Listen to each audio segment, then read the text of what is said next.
Hi, everybody. We're going to talk about the murder of Jason Corbett.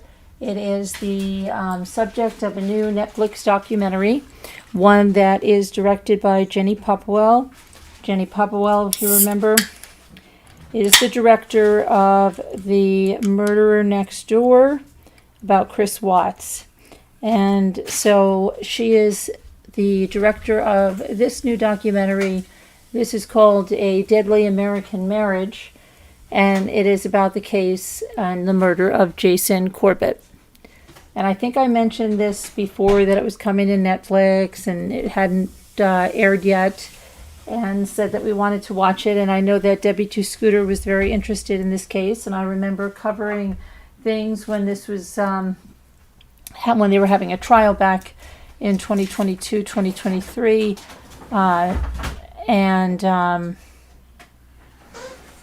If you remember, her father, well, we're going to talk about the whole case. It was the ex-FBI agent, but I have a whole presentation ready for you guys. So let me just get to see that we're live here. And I'm going to just make sure of that by popping on here to the YouTube so I can see the chat.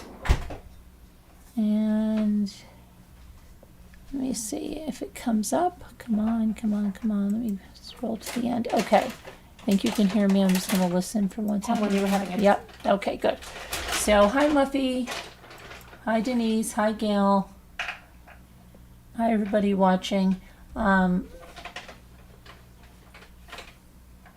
We are live. Good. So, let me get this. I'm just going to grab a drink. And I'm just going to... What? No, talking to the chat. I'm just going to share right now. Okay. Hi, Slam Okay, so let's talk about this. I'm going to pull up the presentation. Hope Scooter gets here because she really likes this case. Let me get...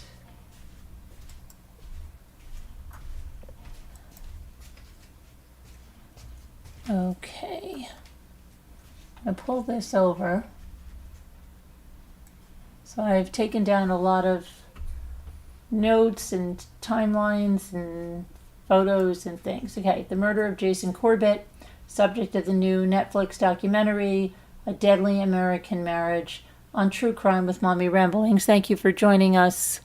If it's your first time here, my name's Carolyn. Please like and subscribe and hit all notifications so that you are always advised anytime we go live or upload a new video. All right, let's get into this case. So when did this happen? August 2nd of 2015 is when this happened in a development called the Meadowlands in North Carolina. Now, they moved to North Carolina. Actually, well, he moved from Ireland. And I'm going to explain why she was in Ireland, but she's from the United States, okay? So was it an American dream? No, absolutely not. Not the American dream at all. So let's talk about what happened that night. We're going to start with a 911 call. So let me just pop that 911 call.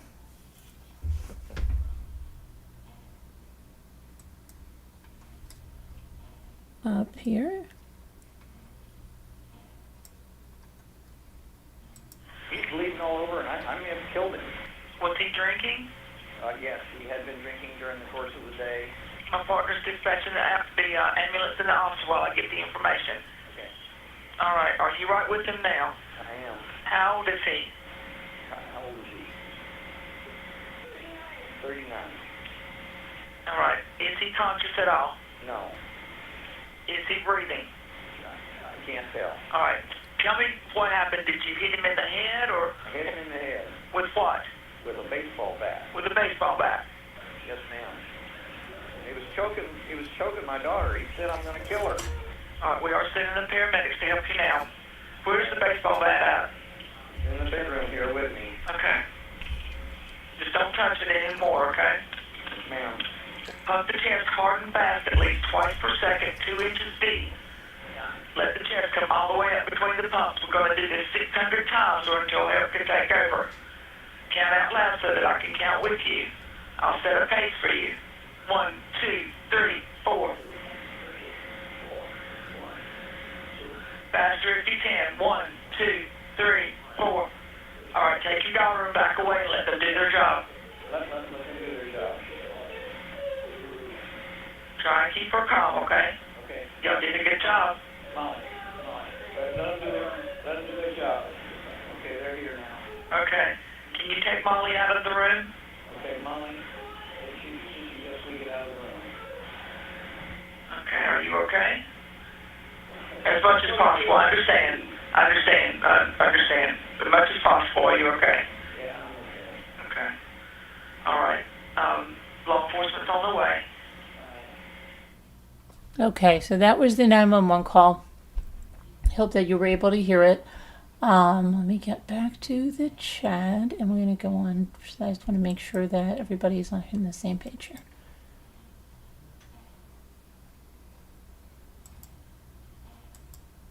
Okay.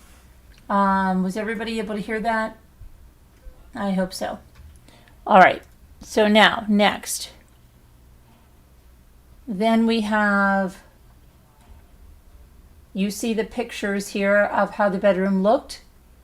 I have other pictures, but you see that they really didn't have a lot of injuries to them at all. We'll talk about a couple of injuries that she allegedly had. We'll talk about that.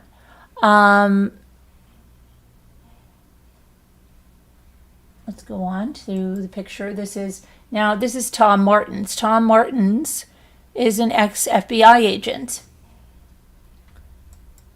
Here's some more pictures. You see she had some of his blood on her. Yeah, I could hear just fine. Good. And then supposedly she had like a nail wound to the neck, as you'll hear about later. Okay. So now the children were interviewed. Okay.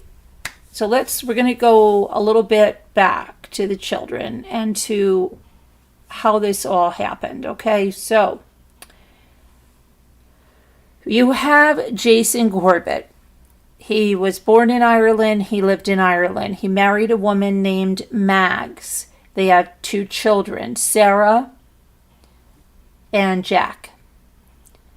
And Mags had an asthma attack, and she died when the children were very, very young.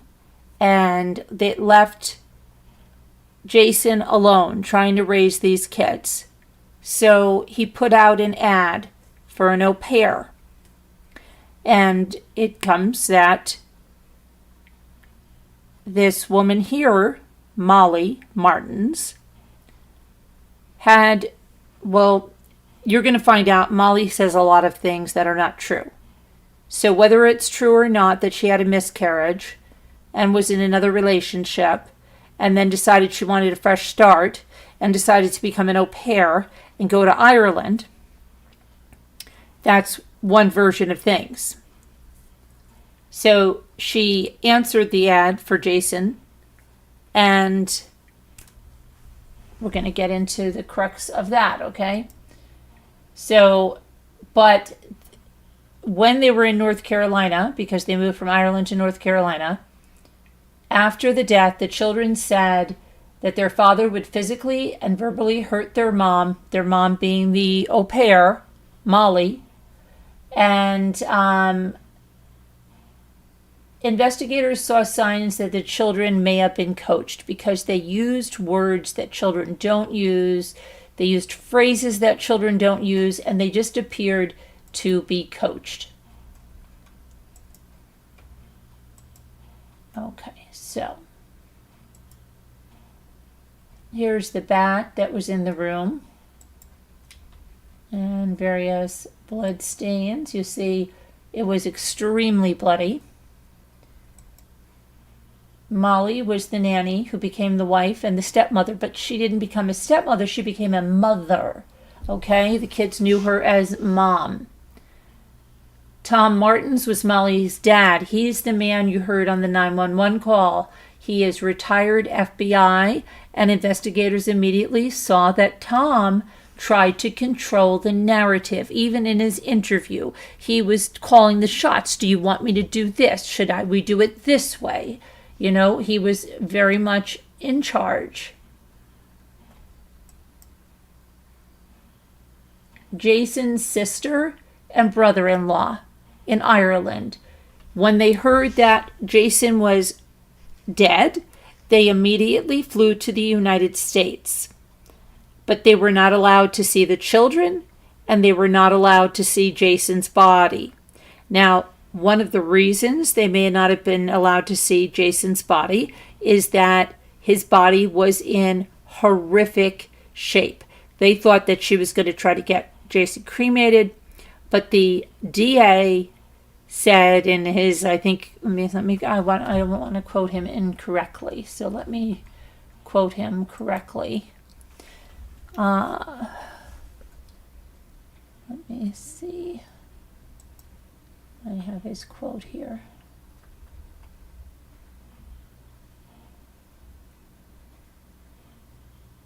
The DA said, and I quote, "I've never seen photographs like these of the crime scene documents." He said, and I quote again, he said, "So many blows to his head that the pathologist couldn't count them because they overlapped and a chunk of Jason's skull fell out onto the table.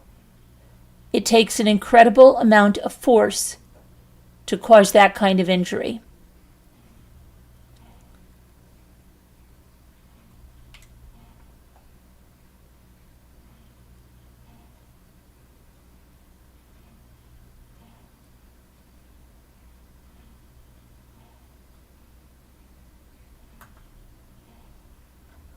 Okay. Now,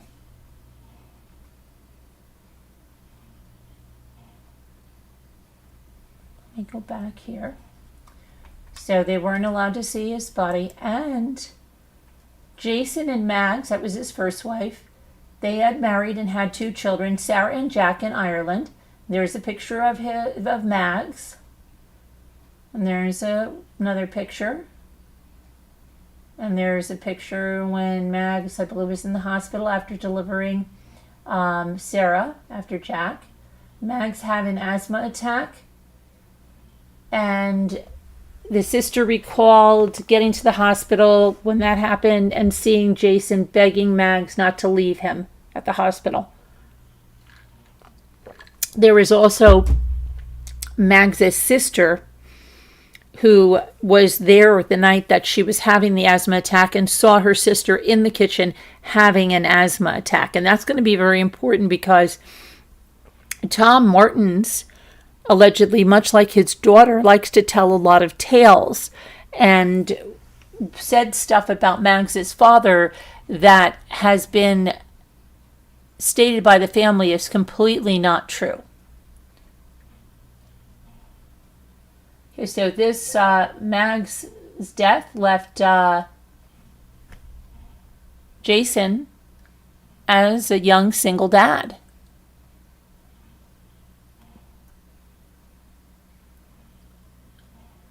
So Molly Martins from the U.S. answers Jason's ad for an au pair. She was in her 20s, said she had suffered a miscarriage, got out of a relationship, and wanted to change, right? Tom Martin said that his daughter Molly was a natural in childcare, said that when she was of the right age, her little brothers came along and she was a natural caregiver to them, and helping her mother, so that she was just a natural to go be an au pair. And Molly went to Ireland and started working for Jason and taking care of the children. Now, Jason's sister noticed something happening between Molly and Jason not too long after Molly had arrived in Ireland. Sarah started calling Molly Mom, but as things happened and as this investigation went on, well, Jason's sister and others learned through emails that Jason had wanted to slow things down. He thought the relationship was going too quickly. And this is an excerpt from one of his emails. As adults, we can work through this. And if it doesn't work, then we reluctantly move on. My concern is for Jack and Sarah. They have had enough tragedy in their short lives. And whilst I know that they are resilient, I'm nervous about putting them through anything further. I keep saying, if this were a normal relationship, we'd be dating, and the kids would not have had as much exposure until we were sure to move forward. We can't have that. And Molly said, I am not going to wait and wait. And she said, I'm 25 and I know that I want love, eventually a husband and a family. I want those things with you.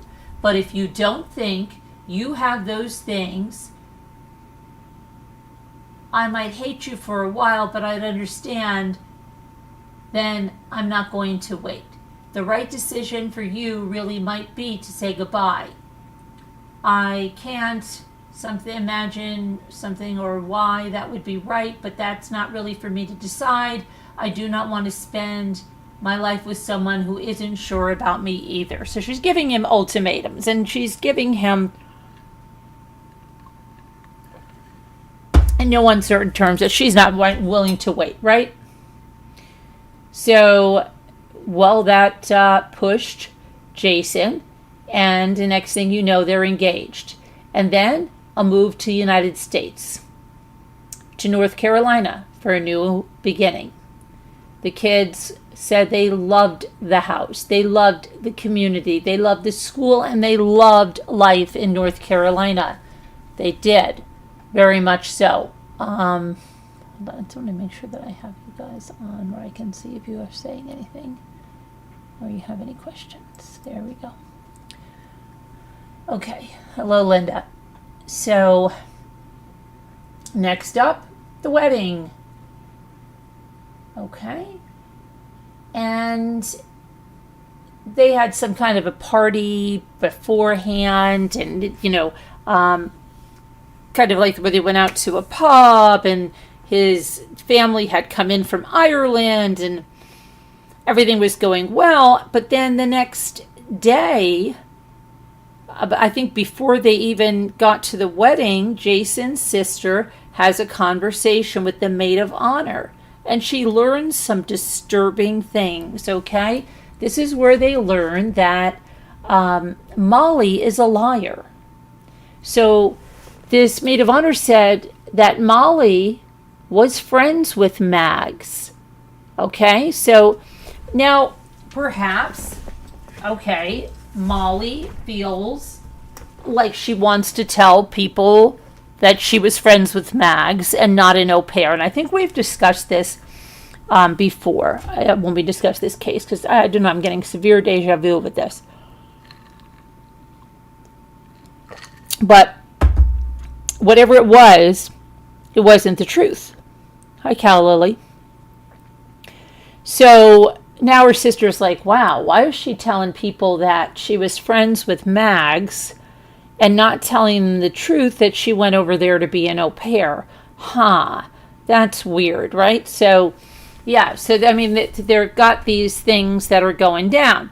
But then that doesn't end there, okay? It just doesn't end.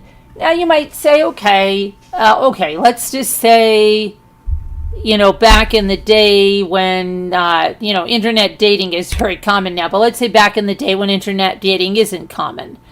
People might have been ashamed, that they met their spouse on an internet site because there was a little stigma, right? So, but this isn't just like that, because she goes on. So let's just say she was saying something because it just sounds a little funny how she met him. If that was all, maybe she would let it go, but it wasn't all.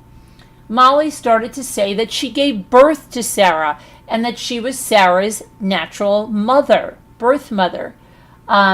She was also telling a story about a sister, one that I believe she said had cancer, and that sister doesn't even exist. So it was way beyond trying to explain how her and Jason got together. It was a pattern of lying. Okay, so why does it matter? It matters because Molly is not credible. And she keeps demanding to adopt Sarah and Jack. She said she wanted to adopt them because they were her kids. Now, Jason was trying to have Molly adopt the children. And there are emails that show this, but there's also emails where an attorney advises Jason to be careful, because if Molly adopts these children, in the case of a separation or anything, Molly could end up getting full custody.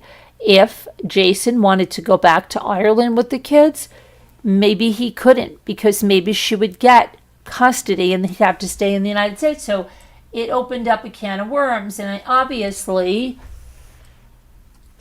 things weren't that great if he has caution to heed that, right? Jason's sister and brother-in-law were trying to get the children, who were Irish citizens, but Molly had other plans. So when Jason died, they were saying, look, these are not her children. These are not blood related to her at all. These are my brother's children. We're listed here in documents and stuff. We want these children. They're Irish citizens, and we want to bring them back to Ireland. This is a Netflix documentary now, Muffy. So Molly, though, was unrelenting, okay? She was saying that these were her children, you can't take them, yada, yada, yada. Until there was a court order and the children were returned to the custody of the sister and the brother-in-law. The children were taken away kicking and screaming, according to Molly. And she said that they thought of Molly as their mother, her as their mother. When they got back to Ireland, they fulfilled Jason's wish of being buried with his wife, Mags. The children were returned to Ireland. Jason was buried with Mags, and Molly and her dad, Tom, became to be known as persons of interest in the death of Jason Corbett. Molly, with no children and being listed as a person of interest, began to take to social media. And she started to post things. So, thinking of you and wondering what you're doing. And she just kept going on social media. Meanwhile, in Ireland, they wanted nothing to do with the people they believed killed Jason. So when the autopsy report came back, they were lying that Jason was drunk. His alcohol level was 0.02, which was well below the legal limit. And he had some of Molly's sleep medication in his system, which is interesting too. Jason was injured in the back and the side of his head, and there was massive blood spatter in more than one room of the home.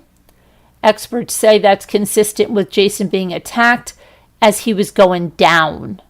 Okay, so not that he was being the attacker, he was being attacked even as he was going down. Experts saw blood on the back of the bedroom door.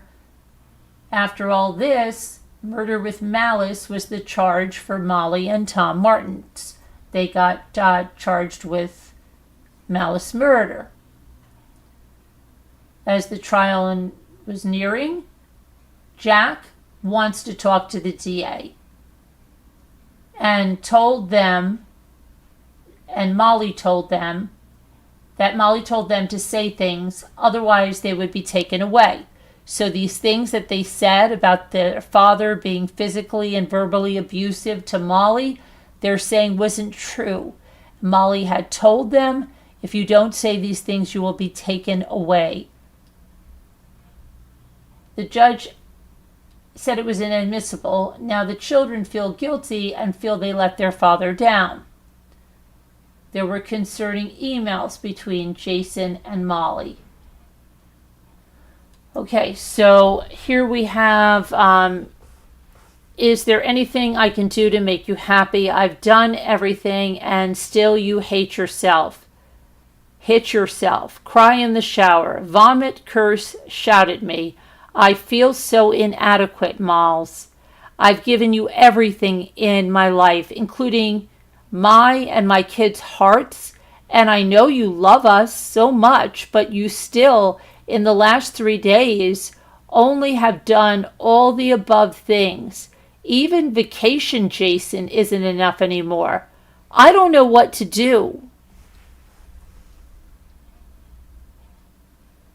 And from Molly, really? That is what you think? I feel like no matter what, you think I do something wrong. I feel like I mess up everything.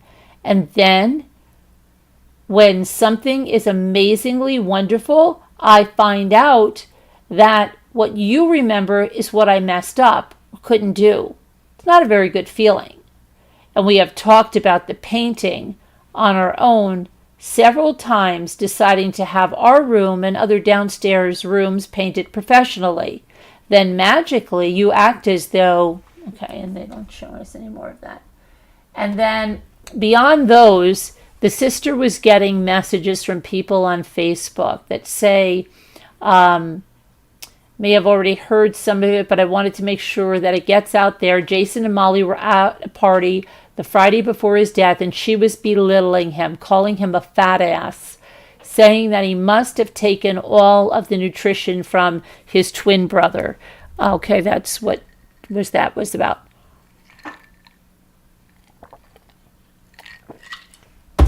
Okay, and so then there was a text message between Jason and a friend or something. Cool, so how are you getting on? And Jason says, some days I like it here, others I can't wait to get out of here. Work is good, kids are good, Miles is still crazy. And then this friend asks, are you going to go back? And he says, yes, he's going to go back to Ireland. So if someone's looking for a motive, why Molly may have done this, well, he was going to go back to Ireland, which means the kids were going to go back to Ireland too. Thinking the relationship was over, Jason wanted to move back to Ireland. Molly could not have that, allegedly. Molly claimed she was defending her dad, okay, and Tom said he was protecting Molly in this attack, right? Molly is angry. She is not allowed to adopt the children. And the prosecutor said the malice that Molly felt looked like the murder of Jason.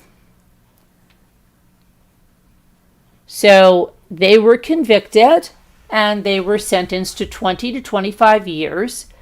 It was the sentence. Now, this brick that you will see here is something that Molly hit Jason in the head with. And the reason she said these were in her bedroom was because the kids and her were going to paint them and put them around the mailbox. This is the baseball bat.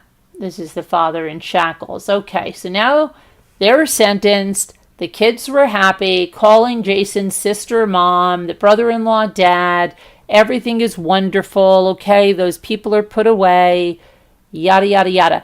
Now, there's also something, too. Tom's wife's name is Sharon Martins, and that's Tens. And they were at the daughter and son-in-law's house that night. But it's interesting because they canceled other plans to be there that night.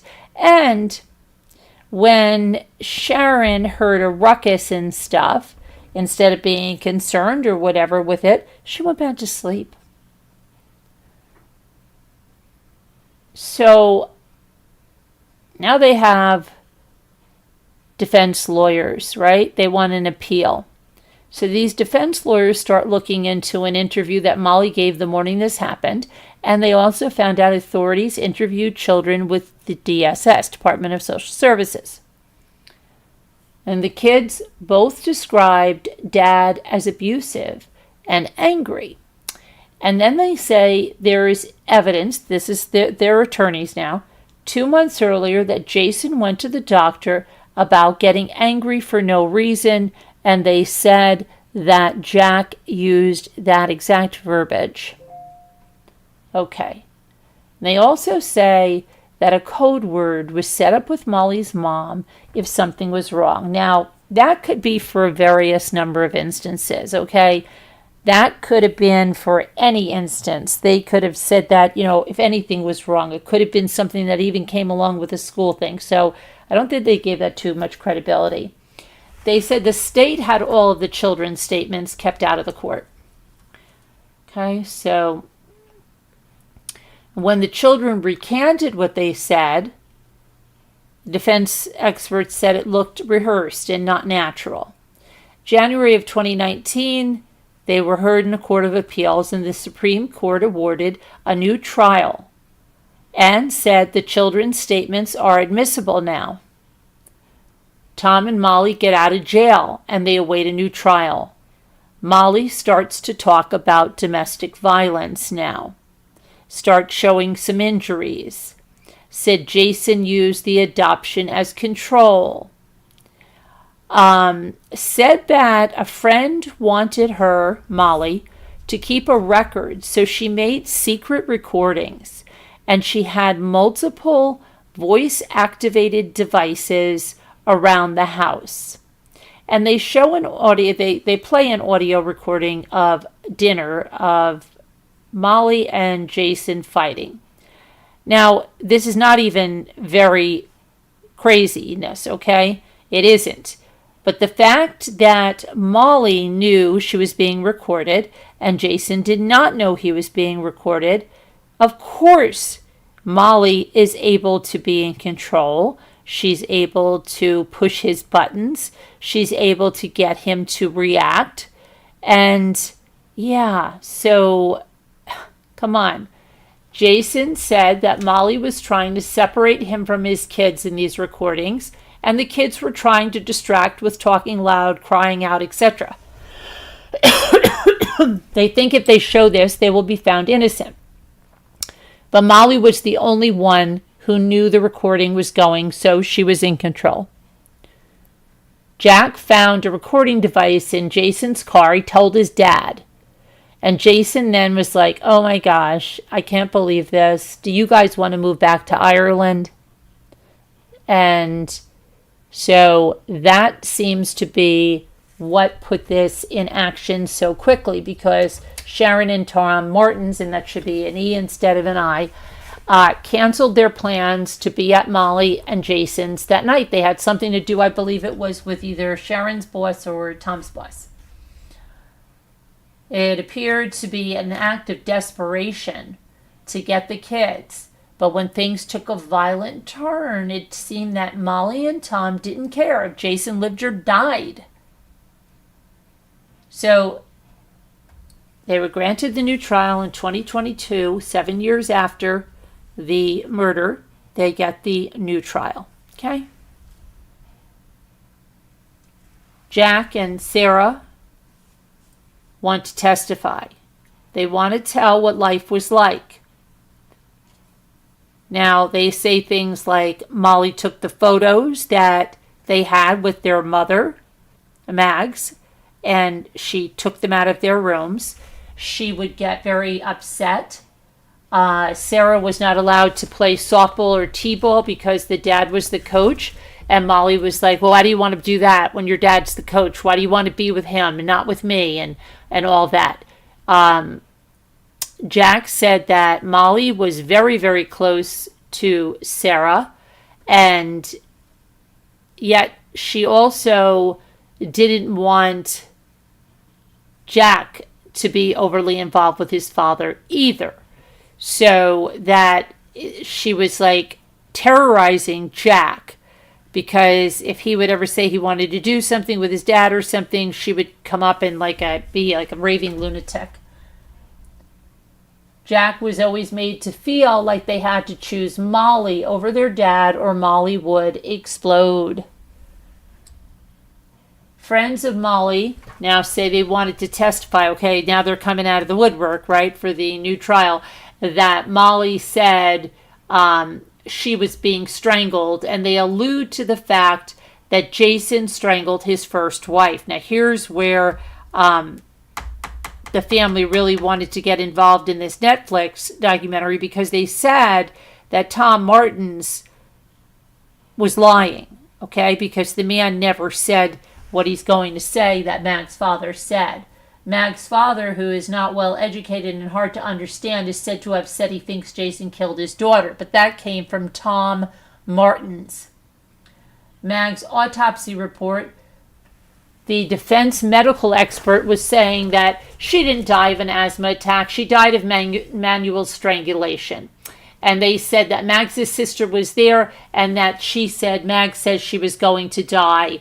Now, Mag's sister speaks in the documentary, and she says that, look, my father didn't say that stuff, and they read a statement. And then she said, and I saw my sister. I don't know what they're saying. It's really crazy what they're trying to say. No external marks on Mags's neck or body, but the defense expert says, yeah, it doesn't mean she wasn't strangled. The injuries are inside. Was her hyoid bone broken? What? They don't even discuss that. The defense says Molly had a nail dig wound on her neck the morning after Jason died. Now, even if she did, he could have easily put that into her trying to defend himself, right? And then the defense expert says, did you look at Molly's pajamas? Because people that are being strangled and stuff, he said, will lose control of their body functions, and he could guarantee there is a urine stain. And lo and behold, this defense expert says that there was an urine stain on those pajamas. Really, 5 years after they're finding those? The expert said that Molly didn't die like the first wife because her dad was there. Well, when they started to discuss all the options, plea negotiations became something that they were looking at, because things could go sideways, okay? As sure as you can be about a case, you could get, a rogue juror, whatever it is. A lot of people don't want to take the chance. So Molly pled no contest to involuntary manslaughter, and Tom pled guilty to involuntary manslaughter.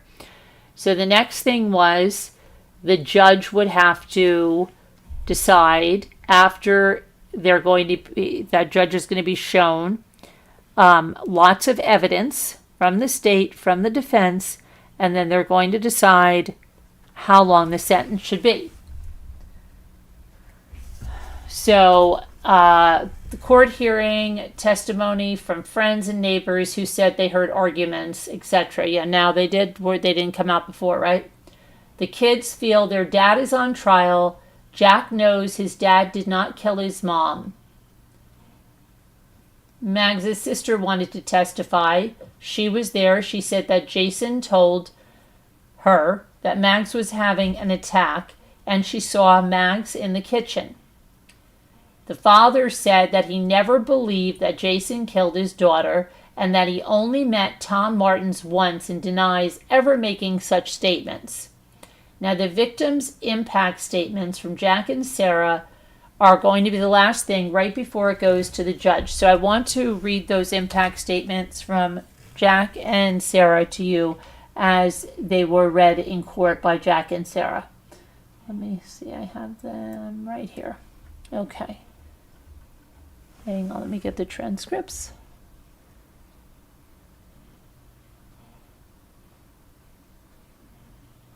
All right.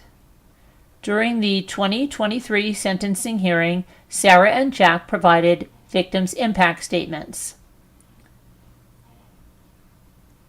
Okay.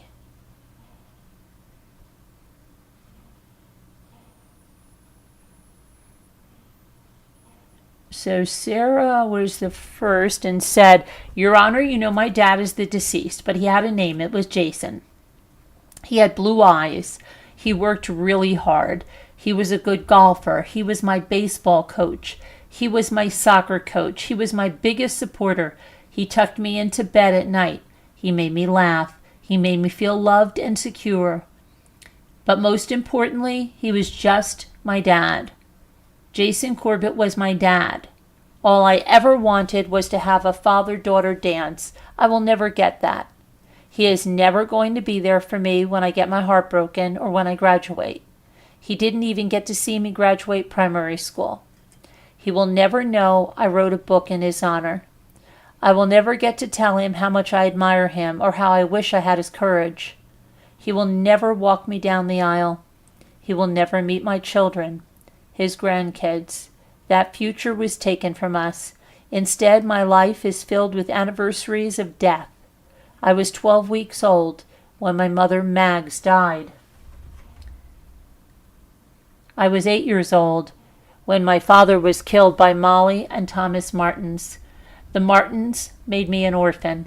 They took away my father, my only constant, the only loving parent I had. Your Honor, I wish that you could have met my dad.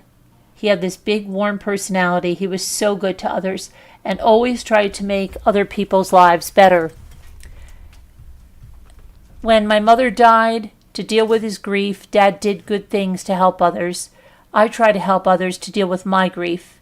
You see, my dad had a life to live. He had a really important job to do, being my dad, and he loved it. He loved me. My name is Sarah. My dad explained to me that my name means princess. He would call me his little princess. He would wrap me in his hugs, read to me, joke with me, and I remember the feeling of being so safe and content. What Molly and Tom Martins took from me, I can never get back. Sitting inside of this courtroom has been a traumatic experience. Listening to adults twist and manipulate the words I said out of fear as an 8-year-old child has been extremely difficult. Your Honor, I would like to give you an example of how our truth is being twisted. When Ms. Shannon Grubb testified about the park incident where I had no shoes going to school, there was no fight with my dad. My dad had already gone to work well before we got up for school. Molly had beaten Jack again, and that is why I was hysterical. Molly had left Jack at home instead of bringing Jack to school too. She left in such anger she forgot my shoes. I didn't want Molly to go home on her own, as I was afraid of what she would do to Jack if I wasn't there to stand up for him. This is an example of how the true situations of my life have been manipulated. You can take any story the defense have created, and I can tell you the true horror of what actually happened. All I have ever been was a piece on her chessboard. Your Honor, her betrayal and infliction of pain continued for years. I was used by her. All I have ever been was a piece on her chessboard. When I got home to Ireland, Molly posted all my images over Facebook and went on the radio to tell people to find me. Molly Martin took notes I wrote for her when I was younger and pictures of me as a child and shared them all publicly on social media for everyone to see. She betrayed me again and again, and even shared a note I left with her the last time I saw her, and she did all this to get publicity for her lies about my father. There was nothing I could do to stop her. I was 8 years old. I was trying to start a new life in Ireland, but she stalked me. She tried to hire a plane to fly a banner over my school in Limerick. The Irish police were called to the school. Detectives watched over us in our home for a while until her passport was taken away, but it didn't stop her from trying to contact me. Can you imagine being 8 years old, in your first days, new at a new school, in a new country, your father's been killed by your stepmother, and everyone is looking at you, the new girl? Can you imagine trying to make friends when you are the troubled girl? A friend of mine, a girl who sat next to me in school, was contacted by Molly Martins when I was in 6th class. I was 9 years old. People avoided me in school. They still do. They whisper about me. She used words I said out of fear against my dad and my family to get out of jail, and now they are using them to get a reduced sentence. Can you try and understand the effects that can have on a girl growing up from the age of 8 to 17? While my friends are out having fun and going to parties, I'm in therapy, learning how to live with the fact that I lied and helped their case. I was 8 years old. Not once did I say I didn't love Molly Martins, but after her weaponizing my love for her and being able to express the abuse I endured because of her, I can stand here today and say I do not love Molly, and she is not my mother. I was hoping there would be a retrial, so my truth and my brother's truth could both be heard. Instead, all we have is this: a victim's impact statement. Who is the victim here? The Martins made my pain so much worse by trying to have the world think my dad was a bad person. The Martins used social media and television interviews to pretend Molly was the victim, not my dad. The Martins put little clips of recordings in the media. I remember those recordings and those events, Your Honor. I remember what happened before. I remember what my stepmother did. I remember my dad bringing her flowers. He was caring for her, trying to bring her to the bedroom out of our earshot when she had another meltdown. I know what Molly Martins is capable of. I remember. I was encouraged to be disrespectful to him, to call him fat. But I still felt comfortable enough to shout and express myself at my dad because I did not fear him. These recordings have been orchestrated and selected, just like my words and my brother's words were coached and doctored when the Martins made us lie about our father. I did it all out of love and fear. I now understand how both can exist alongside each other. I was an orphan, 8 years old, totally lost. I said what I was instructed to say. Now those words have helped the Martins escape a murder charge and helped Molly pretend she's the victim. I was used by her. All I have ever been is a piece on her chessboard. She taught me how to shoplift, how to vomit, how to be the most convincing liar. I thought Molly loved me, but I was just her entertainment, someone who would do anything she said and be like a little doll she could dress up. No member of the Martins family has ever shown me any remorse. I only got betrayed. Molly and Tom Martins have used me, and words I was forced to say as an 8-year-old child to escape the just consequences of beating my dad to death. Molly took off her wedding ring almost immediately and told me to stop crying and get over it in the days after he was killed. I loved her even after all the abuse she put me through. I had no idea what adoption was, only that she wanted to do it so badly. And worst of all, I trusted her. But she took everything I loved away from me, everything. She took my dad, the person I'm supposed to go to when I need advice. He was supposed to teach me how to drive. He was supposed to watch me grow up. He was supposed to be there when I felt like nobody else was. I've seen my father's bloody handprint on the door of his bedroom. There was nothing voluntary about his death. The charge they now accept is voluntary manslaughter. I've seen my father's bloody handprint on the door of his bedroom. There was nothing voluntary about his death. I know in my heart he tried to leave that bedroom. He didn't choose to leave us. He was taken from us. He was the victim. I will never get to flip Friday night burgers with him. I will never get to go on car rides singing The House That Built Me or The Streets of New York from the top of our lungs again. The trauma continues. Every day in different ways, the sight of an ambulance brings me terror. I have panic attacks when I see them. I have to look away so that I can try to breathe normally. I with my friend and my mom at a concert of my favorite band when an ambulance passed and I just broke down. The grief ruins even the special days. My experience shadows my life. Every moment of it is changed. Please do not think I haven't or do not try to heal. I do, Your Honor. I have done music, dance, and equine therapy, and I volunteer to help humble me. I have been in talk therapy for 8 years. In my job, a lady from North Carolina came in, and I had a panic attack in the toilet. The female American accent can catch me off guard and send me into a state of panic. She was a lovely lady, but my experiences are hard to heal from.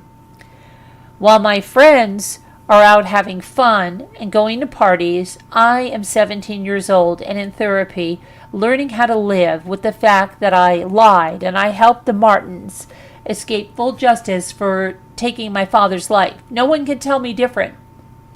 I'm old enough and read the judgments. Molly Martins tried to destroy me and my family. She turned me and my brother against each other, being nice to one of us one day and awful the next day, making us compete for her love.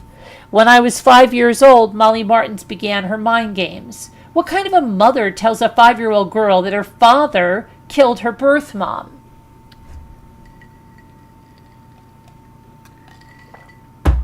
When I was 6 years old, Molly would sit in the bath for hours. She hit herself with a hairbrush and had me take pictures. What kind of a mother hides recording devices all over the house? Molly told me I was allergic to gluten and dairy, so all I could eat was veg. When I was 7, Molly told me I was allergic to gluten and dairy, so all I could eat was veg. I'm not allergic to any food groups. Her way of punishment was starvation. She just wouldn't feed us if we did something wrong. For example, not swimming fast enough in our heat, she would stop speaking to us or turn to violence. There were many times when I had to drag Molly off Jack. She was hitting him so much. One time she was hitting him so hard that I jumped on her back using all my body weight to pull her off of him. But she grabbed me and threw me to the floor and started screaming at us both. I'm telling you this to demonstrate the power and control she had over my life. I treasured a framed photograph that my dad got me of him and my birth mom, Mags, on their wedding day. Molly threw it down the stairs and screamed at me that she is dead. I'm your mother. That woman is dead. I was 7 years old. When my dad came home and saw the broken glass and me trying to clean it up, I told him that I tripped. He finished cleaning it up and gave me a hug. That's just how kind he was. She broke my family down piece by piece, and then she killed my dad with no remorse. I loved my stepmother, even after all the abuse she put me through. I didn't know anything else. I thought that was just how families were back then. It was only when I went to live with Tracy and David, that's his sister and brother-in-law, in Ireland that I knew the true meaning of a family. I now know what a loving mother is. I've always known a loving father, and Dave is that now too. Molly took everything I loved away from me, everything. My dad, the person that gave me my name and my chubby fingers, the color of my eyes, my loud laugh, my singing voice, and even the shape of my head. She took away the person I am supposed to go to when I need advice. Dad was supposed to teach me how to drive. He was supposed to be there for my Holy Communion and my confirmation. He was supposed to be there for my first day of secondary school. He was supposed to watch me grow up. He was supposed to be there when I felt like nobody else was. I was 8 years old when that was taken away from me. My dad used to tuck me in every night. He would do as snug as a bug in a little tiny rug.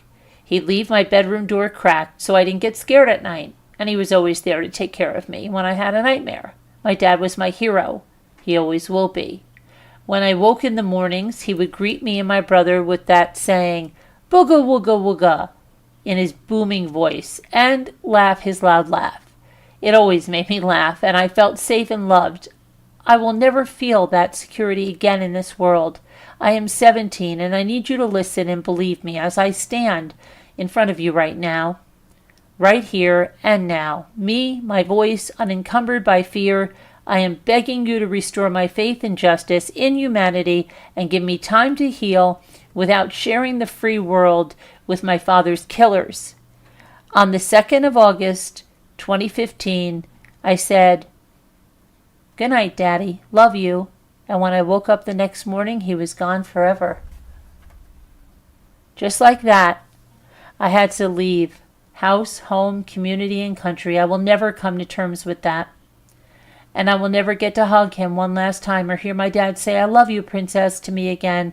I will never jump into his arms off the stairs again or run into his room on the weekends and wake him up again. I am so lucky I have a loving family that will go to the ends of the earth for me and my brother. We are lucky and grateful for what Tracy, David, Adam, and Dean have done for us. Not only were we provided with a home by them, they love us like they love their own. From the day we were reunited, they have supported me when I have completely broken down, and they have cheered me on when I have successes, especially Tracy, my mom, the only real mother figure I have ever known. She has let me be myself and learn about the world and form my own opinions. That is family, and that is love. That is what my dad would want. He loved me unconditionally. Judge, I plead with you to give the maximum sentence for the people who killed my dad. I have to live with never seeing my dad again, and there is nothing you can do about that, but you can control this. You can give me and my brother a chance to have a life worth living, not just existing. Next year, I am due to begin my BA in criminal justice. It will take 4 to 6 years to change the world for the better.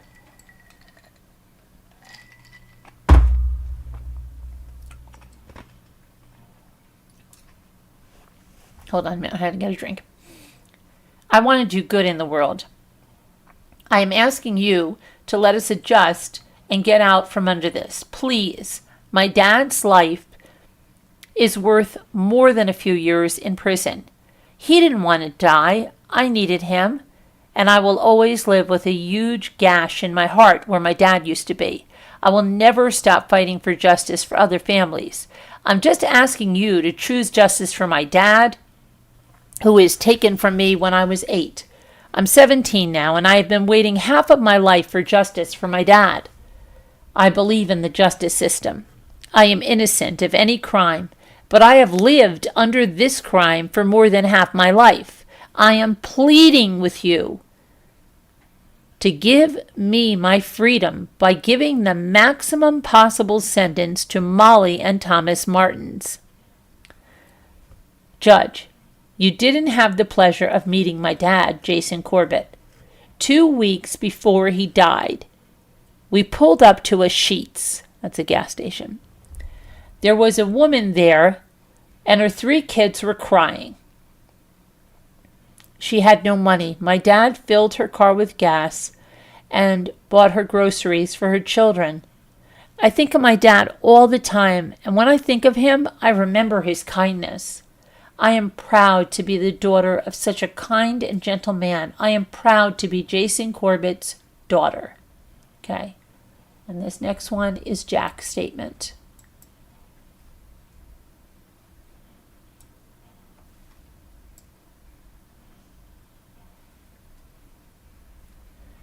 Your Honor, my name is Jack Corbett. I am a 19-year-old college student, and I am here today to tell you how the loss of my dad has impacted my life. The first thing I want to state clearly is I was a liar. From the age of 4 to 10 years of age, I was taught how to lie and manipulate people by Molly Martins. And during this time, I was abused by Molly Martins in every way you can imagine, and then some. I lost my biggest supporter, my teacher, my protector, my hero, but most of all, I lost my best friend. My dad was taken from me almost 9 years ago in a way no human should ever suffer through. Everyone I speak to about my life always says, "Oh, it must be so hard to lose a parent at such a young age." I didn't just lose a parent. I lost my biggest supporter, my teacher, my protector, my hero, but most of all, I lost my best friend. Every single day, I wake up with the weight of guilt, loneliness, and depression, knowing I will never get to see my dad again. I used to pray at night when I was a kid that I would wake up and it would all have been a bad dream. Just been a bad dream. I've had to experience childhood, adolescence, and the beginning of adulthood without my dad there to guide me. Luckily, my dad picked two wonderful parents, David and Tracy, to guide me through my life. It hasn't been easy, but having them and the help of my two big brothers, Dean and Adam, and my sister Sarah, made it a lot easier than it could have been. I didn't have my dad when I won my first rugby trophy, or when I got an A on a big test, or when I met my first girlfriend. I never got to see him proud of me, and the feeling of not having him alongside me haunts me in every dream. Every moment I walk this planet, and it is so hard. Everyone talks about trauma, and that it takes time to heal. I will never heal. Trauma leaves scars that I will carry until the day I die.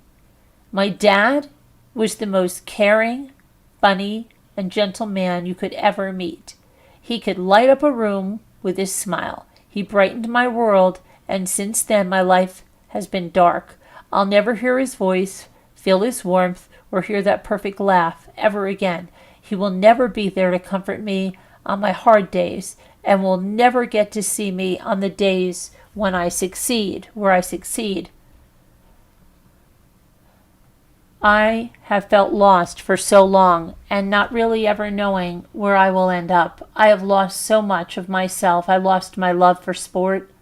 I lost my trust in people, and I have lost myself day by day, year by year, and since the day he was taken from me, I constantly second-guess myself, not sure if people really care about me.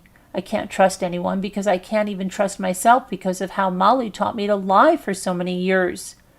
I have to work to see the best in people. The bright boy and happy kid everyone used to see was buried deep inside of me, and I don't know if he'll ever come out again. The tragedy and trauma I have had to deal with growing up destroyed me. Every day I wake up and I have the constant feeling of never being able, never being enough, and punish myself in ways that I know I don't deserve, but I can't stop myself. I never felt I could call someone my own since I lost my dad. I am drowning every day in pain. When I was a young teenager, I used to think sometimes it would be easier if I wasn't here anymore, and at least that way I could be with my dad and my mom and apologize and feel safe. Your Honor, don't be fooled by this mask of civility of Molly Martin's. There is a monster lurking underneath the exterior. She systematically broke me down and drip-fed me untruths. I want to be clear. I have never witnessed my dad hit Molly Martin's, ever. And I'm not under duress now. I want you to look at me standing here today and know the truth. It's a travesty of justice that Molly Martins wasn't charged with first-degree murder as was considered by the DA. Molly Martins needs to be locked away for as long as possible so she cannot do this to another family, another child. It's my biggest fear and gives me nightmares. She will do it again if she finds the opportunity. Your Honor, I hope you can see me here before you. The trauma that I have experienced and will have to live with until the day I die. The burden I have felt for most of my life has impacted me in a way that no one should go through. I have had to struggle with this for almost my entire life. Hang on, I gotta get a drink.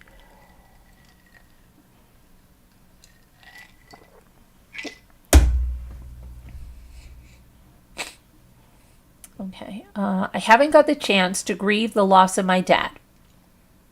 My dad didn't deserve to be killed. I have sat here in this court over 8 years since the killing, and I've been made to relive it all. Hearing my words being used to try to mitigate the crime committed, my words were weaponized to help Molly and Tom Martins get away with killing my dad. My dad deserved the world. He deserved to grow old and feel love from his family and get to see his kids make him proud. But that was taken from him. I was just a kid. I hope that the people who have done this to my dad will be held accountable, and maybe then will I be able to start to heal and become the man my dad wants me to be. I thank you for listening to me today and allowing me to express my thoughts and emotions. Thank you for listening. Jack. Okay, so those were their victims' impact statements. Now let me get back to... Shoot. Where are you guys?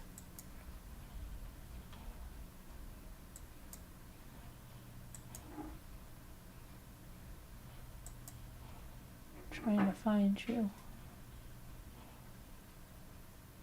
Okay, I think you're on this one. Okay. Surprised Scooter hasn't made it in yet because she really likes this case. She's going to be... I wonder if she's listening. All right, so let me go back to... We were... Okay, so those were their victims' impact statements.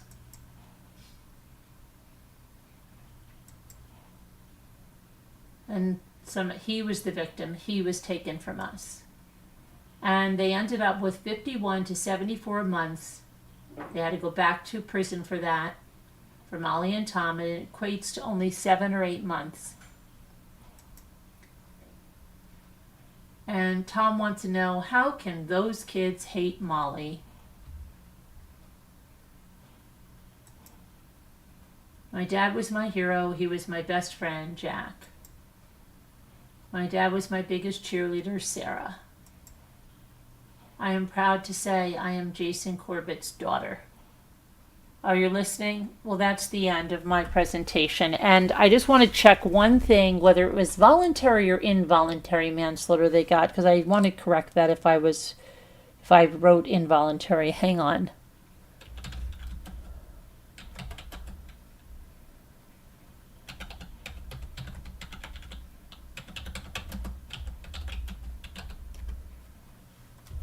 Okay, let's see. Okay, so I have to correct that. It is voluntary. After a complex investigation, Molly and Thomas were convicted of second-degree murder in 2017, but the conviction was quashed on appeal, and they pleaded no contest and guilty, respectfully, to the lesser charge of voluntary manslaughter in 2023. So it's voluntary, not involuntary.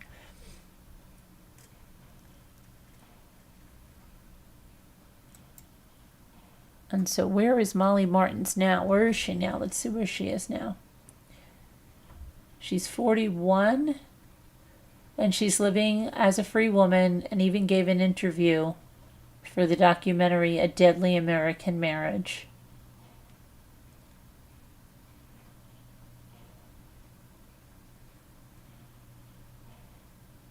Isn't that interesting?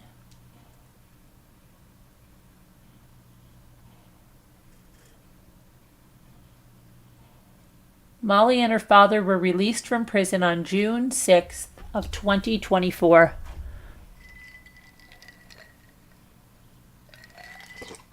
After they served 6 years and nearly 10 months. She had been incarcerated at North Carolina Correctional Institution for Women in Raleigh, while Thomas was held at Caldwell Correctional Center in Lenoir. Responding to their release, Jason's family issued a statement expressing how they felt let down by the justice system. After a 9-year battle for justice, we are deeply disappointed by the impending release of Tom and Molly Martins, the individuals responsible for the senseless and brutal murder of Jason, leaving his 2 children orphaned.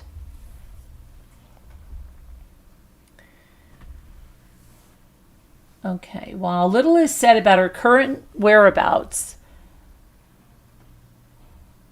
she was expected to move in with one of her brothers in North Carolina while she was completing her 12-month parole period.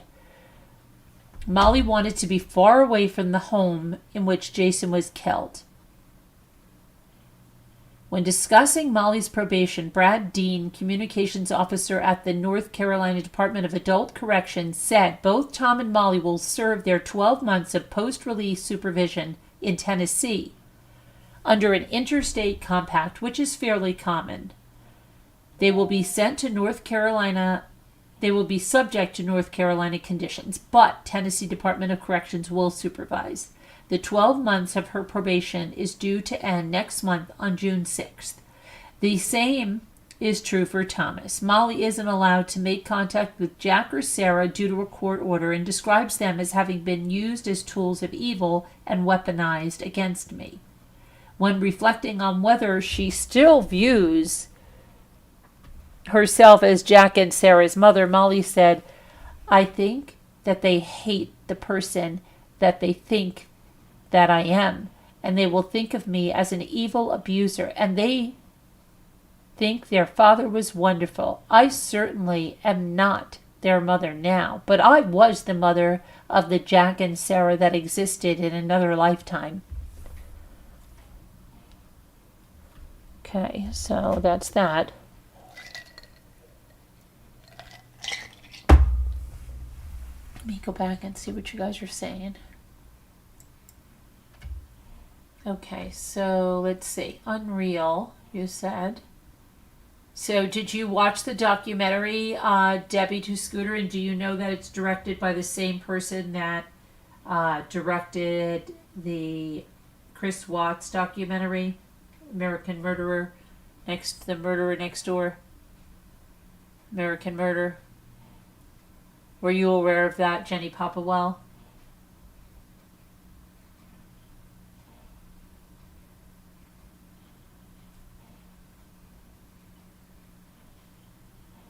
Were you aware of that?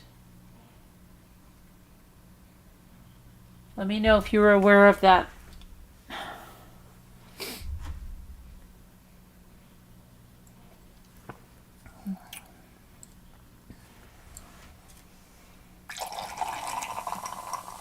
No, I have not yet, and I wasn't aware of that. Okay. I thought you were really down a rabbit hole with this. So is there anything else that you think that I should mention that I haven't mentioned?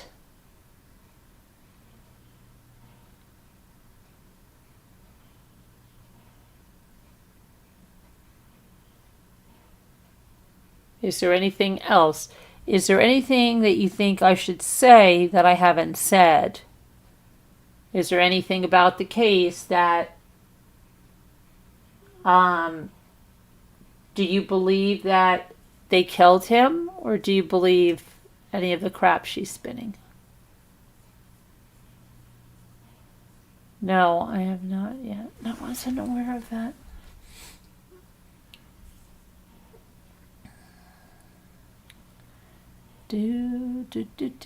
We could use some thumbs up, please. Share the video out, please. Recommend the video. Share the video on your social media. It's great to do that. Thank you so much. Tell all your friends and neighbors about this great channel. Encourage them all to become a member. That's great.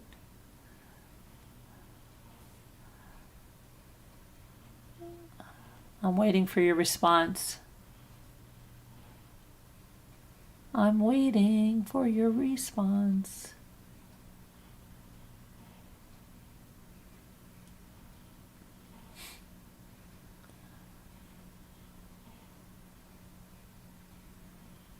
No, and they killed him 100%. She's crazy.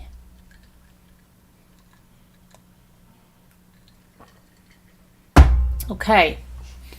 Does anybody else have any questions? Anyone else have any questions?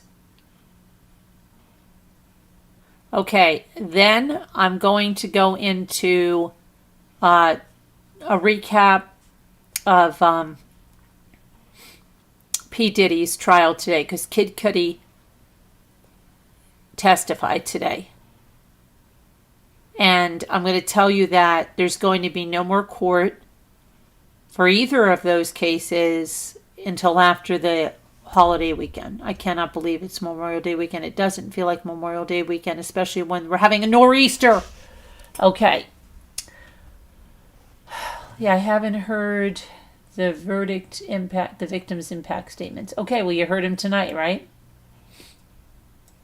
You heard him here tonight, and let everybody know that you heard him here tonight. Okay. Let me get...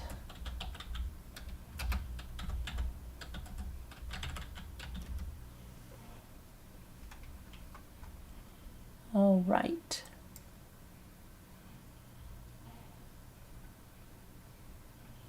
All right. Shift gears right now. We're going to go on to Diddy's trial.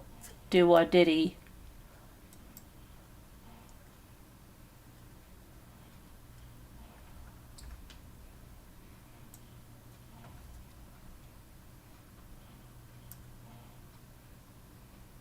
Okay. So, day 9 of Sean P. Diddy Combs' Puff Daddy trial finished in New York today, and Kid Cudi, who was in a relationship with Sean Combs' ex-girlfriend Cassie, testified. At one point, he described Sean Combs as a Marvel supervillain.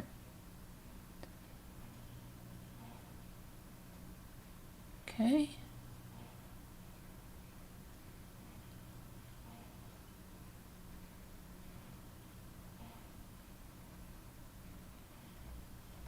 I want to get to the testimony, okay?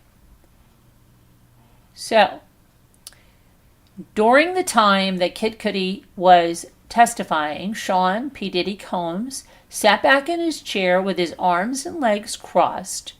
He looked attentively at Kid, and he was listening to what he was saying, or it appeared that way. Diddy was given special permission to wear civilian clothing rather than his prison-issued jumpsuit, and he's wearing a cream top and khaki trousers. The court was shown a photo of Kid's car, a Porsche 911 Cabriolet. The photographs show the car after it was damaged by a fire in January of 2012. That car at that time was parked in Kid's driveway. Kid said he was away from his home at the time. He was visiting his ex-girlfriend's sister's house, but she was sent photos by his friend. Kid said the car was damaged with a Molotov cocktail, which he said was put into the driver's seat through the open top of the car. Kid said his car was completely burnt up and was written off after the fire. Did you have security cameras around? Did you catch anybody doing this, Kid? Okay. Asked what his reaction was to the fire, he said, "What the F?" Kid said the fire was intentional, and he said the last time he saw Cassie was at Soho House a few days after the blaze. He said he contacted Diddy saying that he wanted to meet up to talk as he felt they needed to speak before this gets out of hand.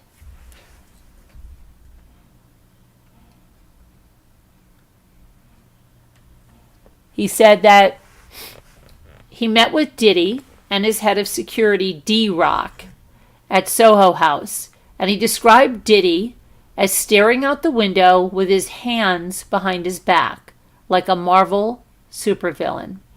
He looks like an old man now, doesn't he? Looks like he's wearing like one of those old man things. Yeah, He said Diddy described him. Kid said it was just him and Diddy in the meeting room, and that they discussed how Kid had started dating Cassie and how it had ended. He said that Diddy described him as dating my girl, saying he told him, "Cassie told me you were broke up, and I told her, and I took her word for it." Kid said Diddy was calm, which he describes as weird and off-putting. He added that Diddy offered him water twice. Oh boy, don't take the water. He said that Cassie eventually arrived, adding, I was upset to find out that she kind of went back to him. At the end of the meeting, Kid and Diddy shook hands. Kid also said he asked Diddy, what are you going to do about my car? And he said that Diddy replied, I don't know what you're talking about. And Kid said he saw Diddy once a few years later at the Soho house with his daughter and said Diddy told him, man, I just want to apologize for all that bullshit. What's going on? Okay. Kid said it was the last thing he was expecting to hear, and after that, he made peace with it. Then that was the end of the prosecution questioning, and then there was the cross by Brian Steele. He asked Kid about the relationship with Cassie and asked if he was confused when he discovered that Cassie and Diddy had also been dating during his one-year relationship with her. He says that's correct, and when he asked if Cassie played him, he said yes. He agrees he had no clue that Cassie had been seeing someone else. When asked if Cassie was smart, talented, outgoing, and has a strong personality, Kid says, yes, yes, yes, yes. He confirms he spent holidays with Cassie and her family and agrees he was hurt when the relationship ended as he cared for her. He also confirmed that Cassie never told him of any abuse from Diddy, and later when it suggested she was living two different lives, he agrees. The defense attorney Steele says, the person who played you is the same person who played Sean. Ms. Ventura? And Kid says, true. True.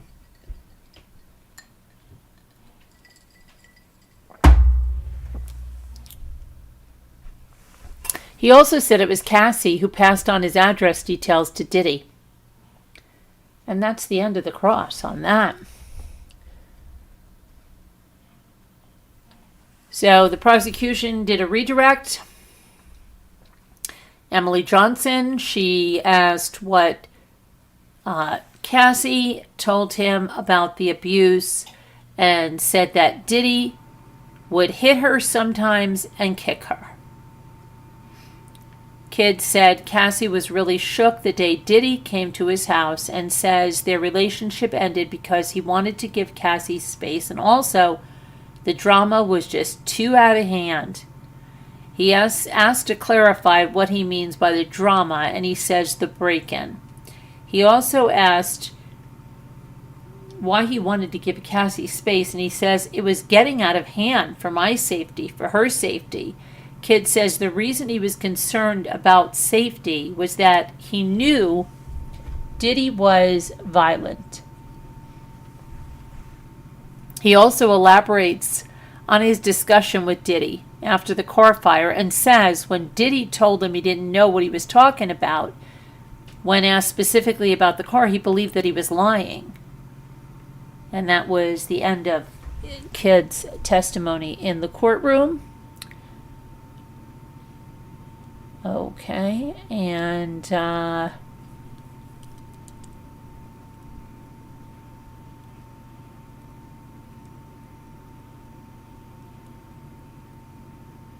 okay, so with the jurors out of the courtroom for lunch, Judge Submaranian gave the defense a dressing down. Brian Steele was criticized by the prosecution for asking Kid about sexual activity with Cassie. The assistant U.S. attorney, Maureen Coney, said Steele's line of questioning was outrageous. And she said, "We were shocked that the defense spoke about sexual activity with this witness."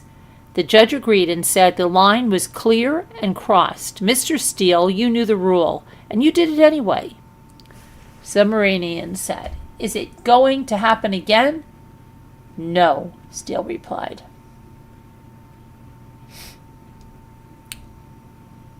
Okay. And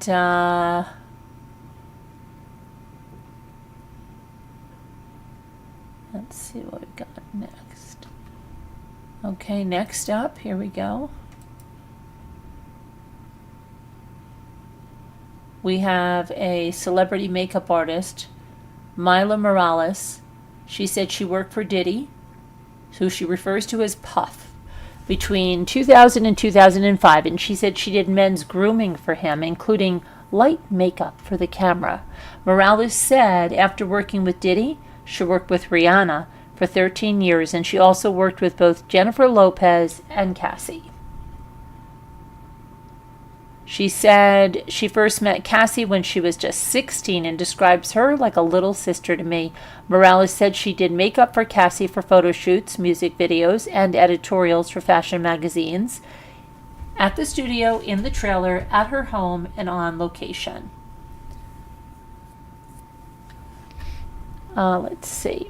Asked what role Diddy played and how Cassie looked, Morales said she had to look perfect, and you had to report back to him with pictures of Cassie on a phone.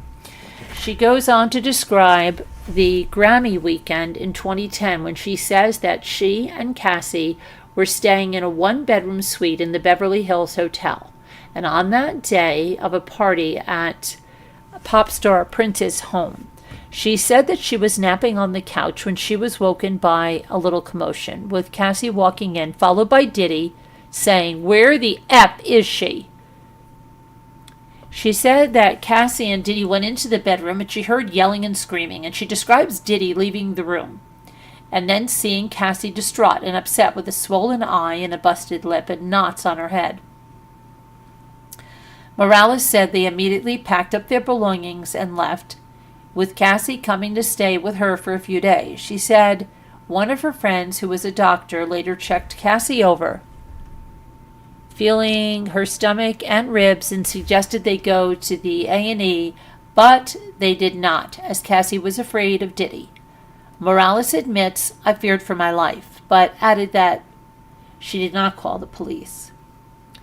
After Cassie left her apartment a few days later, she said they spoke a few times a year, but never again acknowledged what happened.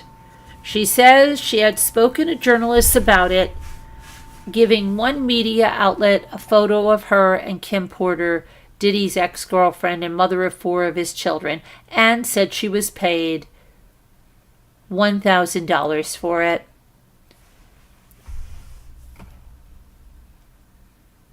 The cross-examination begins with Anna Estevao for the defense. She's asked about the times that she worked with Cassie early in her career, and the jury is shown a photo of Cassie with someone else while shooting one of his music videos, Black and Yellow. Morales confirms that she styled Cassie for the video. Morales is asked to confirm whether during the hotel suite incident, in which she heard Cassie and Diddy arguing, she only heard and did not see what happened, and she agrees. The defense also establishes that she has done quite a few TV interviews, including with CNN, Don Lemon, Piers Morgan, and several documentaries. Morales agrees, but she says she only got paid for the photos she earlier mentioned, receiving $1,000. Cross-examination is over and Morales leaves the stand. The jury was then shown hotel room records under the name Sean Combs for December of 2006. The profile name was updated to Jackie Starr in 2009. The name was later changed multiple times to Sean Combs, Frank White, Frank Black, and was eventually changed to Ryan Lopez.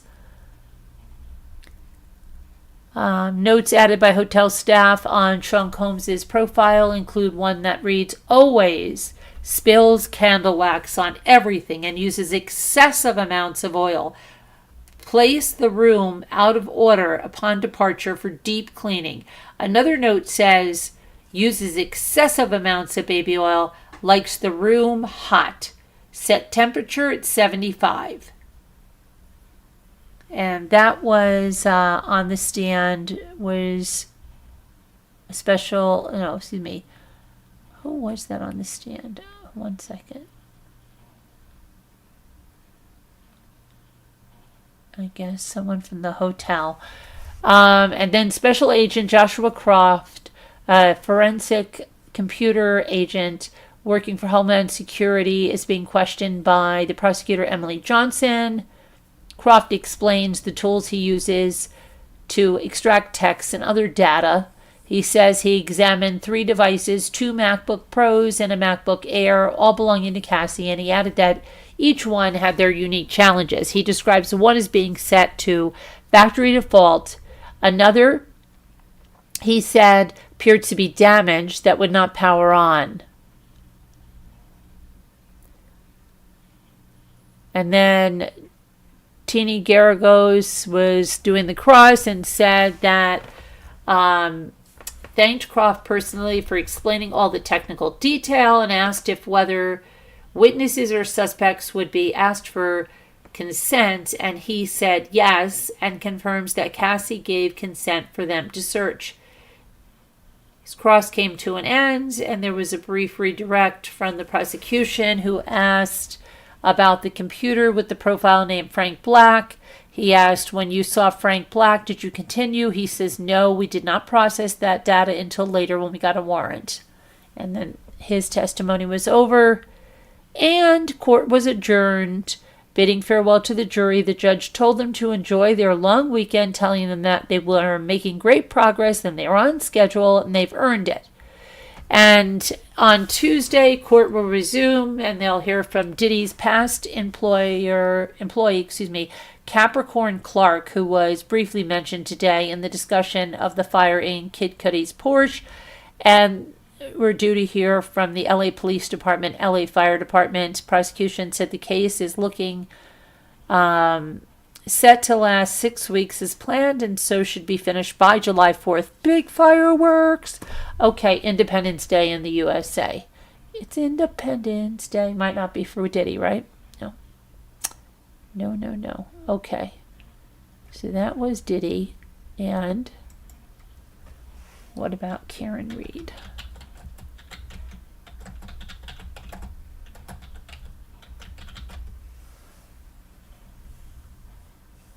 Do.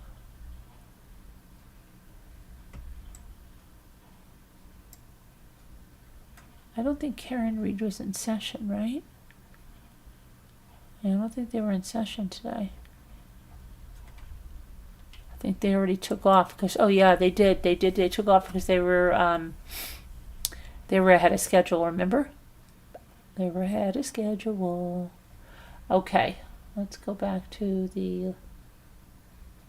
Let me go back to where you guys are. Where are you guys?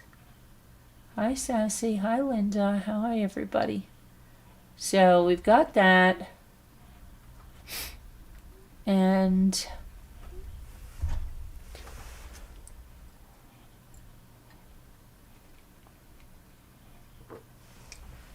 where's Sassy Darcy? I don't see Sassy Darcy. Where is she? Oh, there she is. Sassy Darcy. Hi, Frilly Farmhouse.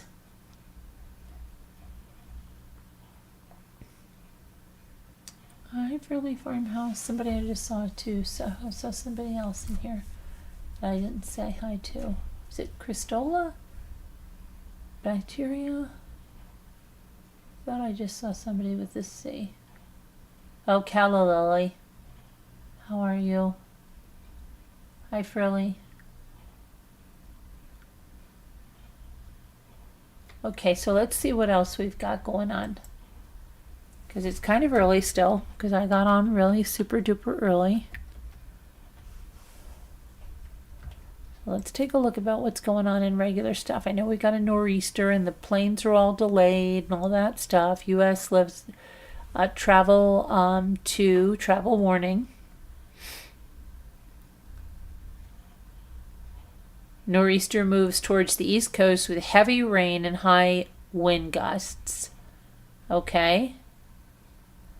Air traffic control system is failing Americans, say the airline executives.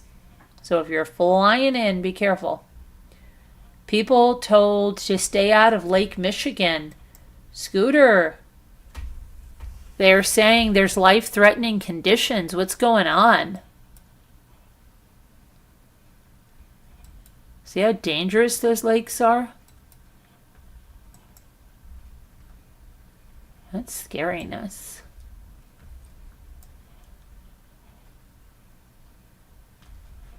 So it says beachgoers across several states bordering Lake Michigan were warned to avoid the water on Thursday.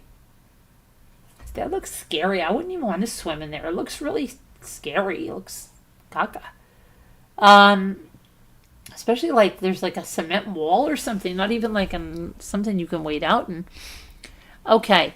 So Lake Michigan remains a popular recreation destination for millions in the Midwest over the holiday weekends, but dozens of people down in Lake Michigan each year.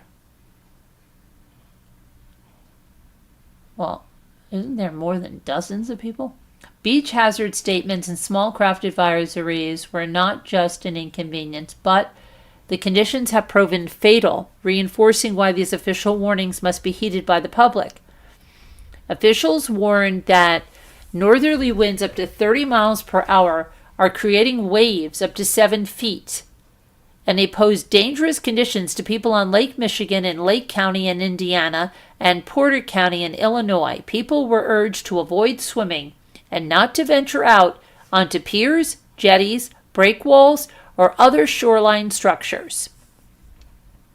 Waves were expected to be slightly smaller in northern and central Cook County in Illinois, but they were still expected to be as high as 6 feet. Warnings were in place through Thursday night. Swimming conditions will be life-threatening, especially for inexperienced swimmers. Wow. A beach hazard statement also warned of dangerous lake conditions in Grand Rapids, Michigan. Along the dangers to swimmers, inexperienced boaters were warned to avoid Lake Michigan because of the high waves and the strong winds. Conditions are expected to be hazardous to small boats, and they're expected to persist until about 1 a.m. local time on Friday in the Chicago forecast region. So just so you know that, okay? Yeah. Wow.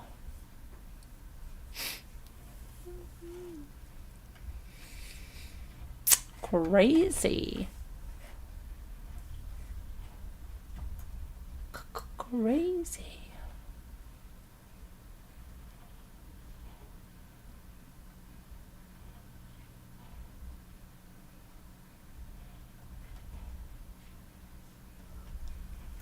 U.S. has active travel advisory for Jamaica.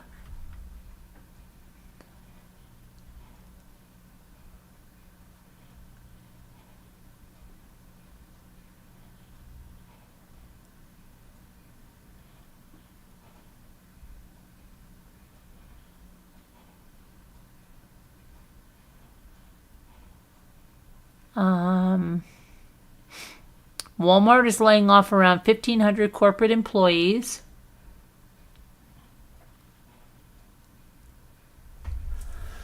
Tariffs are hurting Shein and Temu.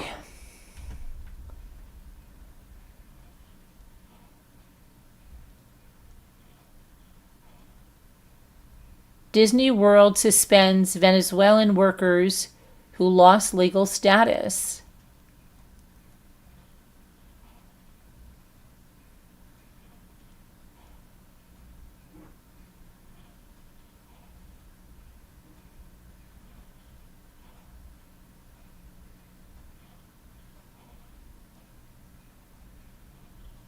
Common household items linked to thousands of deaths from heart disease?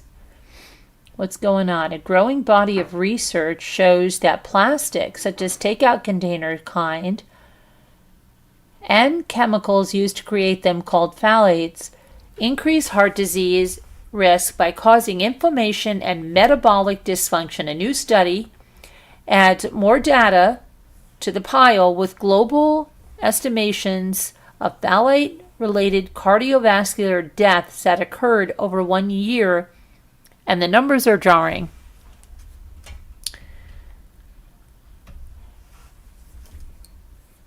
Okay.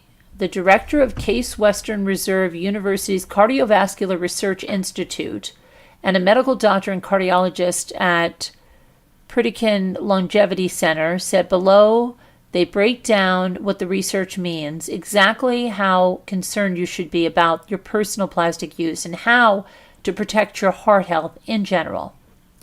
Researchers found in 2018 alone there were an estimated 356,238 deaths globally that are attributed to exposure to the di-2-ethyl phthalate DEHP, a specific phthalate used to make plastics more flexible and durable. The number represented approximately 13.5% of all cardiovascular deaths, related deaths of people between the ages of 55 and 64. The study noted geographic disparities among potential plastic-related deaths. Regions with booming plastic industries saw a dramatic impact. For example, South Asia and the Middle East experienced the highest percentage of cardiovascular-related deaths attributed to DEHP exposure at nearly 17%. Those areas, combined with East Asia and the Pacific, hosted the largest percentage of global DEHP attributed deaths at around 73%. Altogether, researchers estimate that DEHP exposure collectively shortened life by roughly 10.4 million years worldwide. Let's see.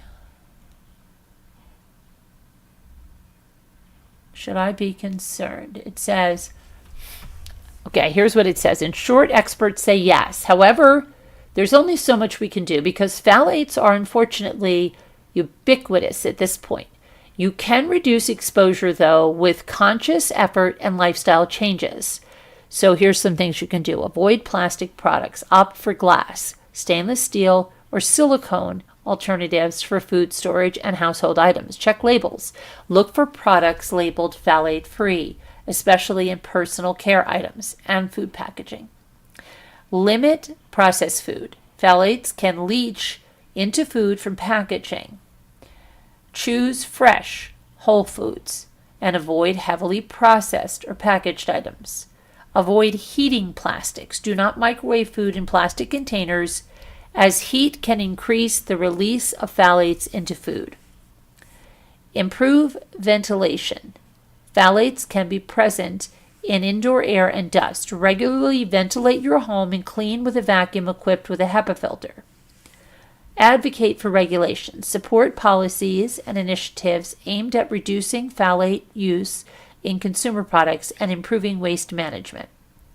In addition to being aware of your plastic use, you can protect your heart health by generally making healthy lifestyle choices like eating a balanced diet, exercising regularly, avoiding tobacco and alcohol use, and prioritizing sleep and mental health and getting regular checkups. Okay, so hopefully that was helpful to you guys. Okay, let's see what else we've got.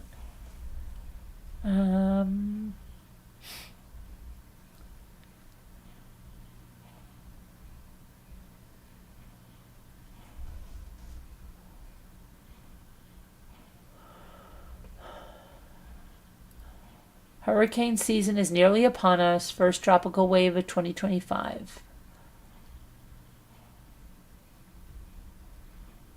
Tornado wreaks Madison neighborhood as residents rally to recover.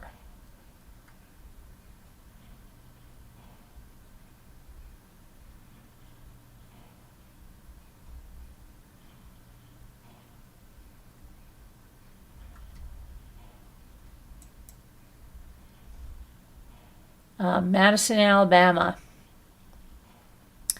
Yeah, let's look. Alabama residents captured devastating aftermath of the tornado on a Madison neighborhood. The powerful tornado tore through Madison, Alabama, triggering a rare tornado emergency as it touched down dangerously close to residential neighborhoods. Yeah, looks pretty bad there. It looks like there's, ouch, lots of roofs torn off. Let's see if I can get some pictures. And FDA is warning about allergy medications, a rare but serious reaction. What's going on about this now?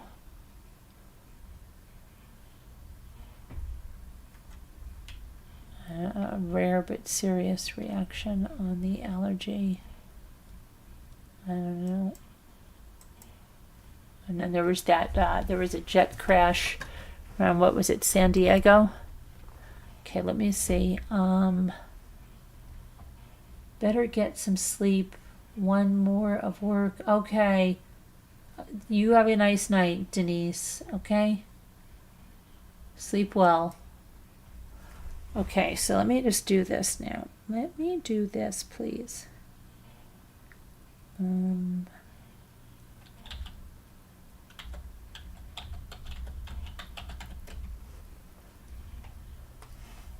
JoJo Siwa and Chris Hughes spark romance rumors. JoJo Siwa, she's the one with the dance, right?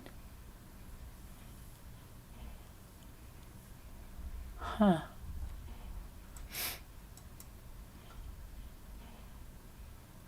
Da, da, da, da, da, da, da.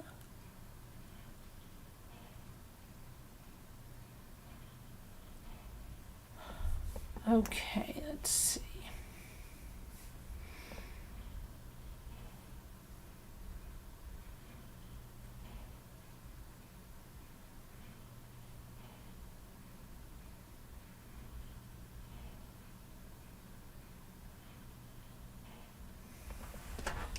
California police officer allegedly caught partying at a stagecoach and at Disneyland while collecting $600K in workers' comp. Oh boy, and they have something about Sherry Papini is going to be on a, I don't know, is Dateline or something. Yeah, yeah, so that's going to be on. Police say a New Orleans prison break was an inside job. Now 2 women on the outside are also charged. Well, isn't that the way it works? Didn't we learn something about escape at Dannemora? Come on now. Okay. So let me see something here.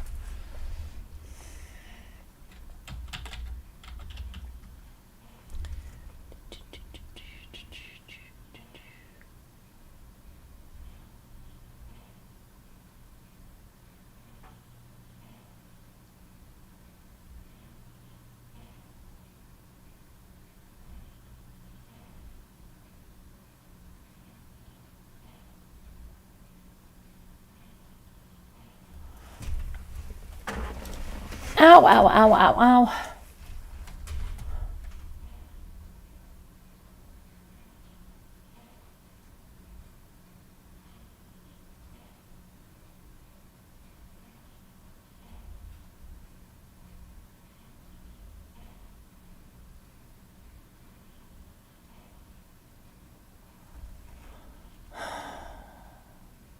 I wonder what this is like. Let's take a look at this. This is, I don't know what part of South Carolina this is, okay? But we're going to look at something. I'm going to play the real estate game for a minute. This is in Newberry County. I don't know anything about that. So let me get... Ouch, ouch, ouch, ouch.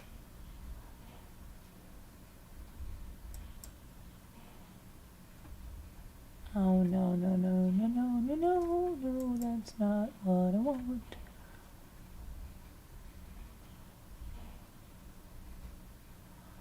Darling, where is my house that I want? Right here. Okay, it's a different color than in the ad, but okay. All right, so let me pull this over. Let's have some fun. Let's have some fun, I said. We're going to have fun.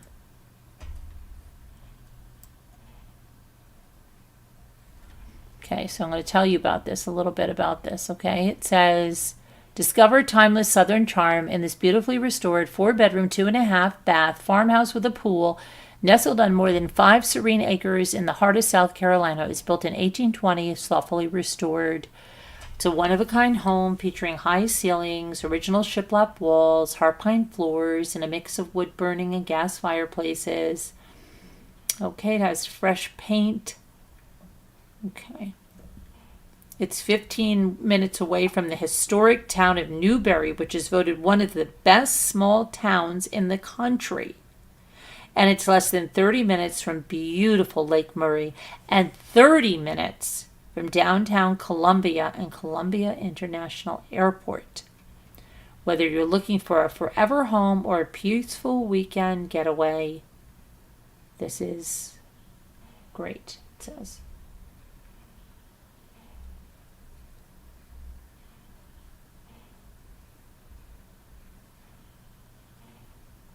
Look at the magnolias.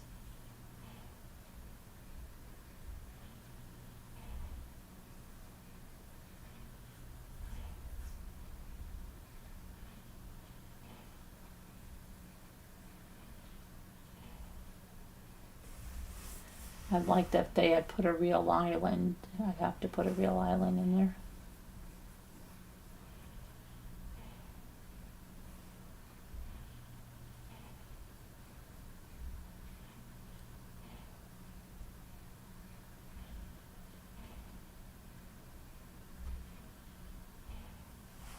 Wow, that weight room looks a little out of place, doesn't it?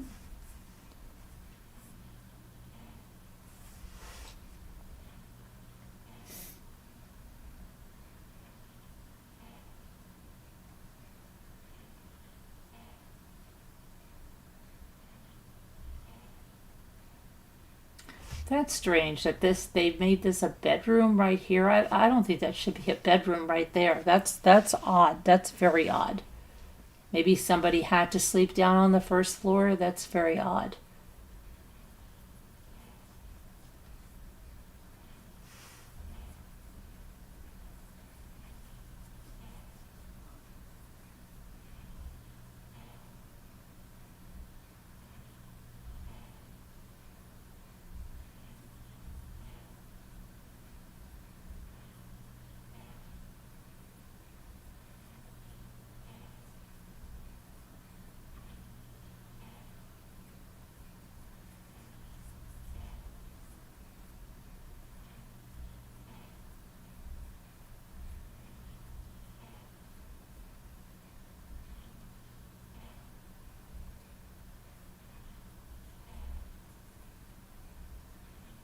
Oh, look at the peach tree.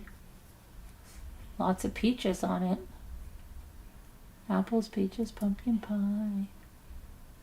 Looks like a pond or something.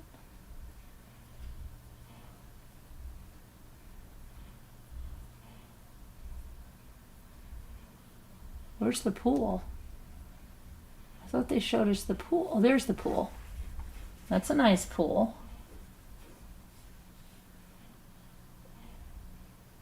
Why don't they show us more over here? Because it looks like a nice seating area out there.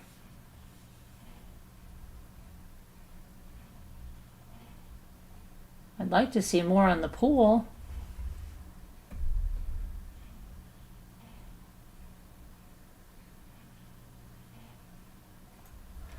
Okay, how much do you think it is?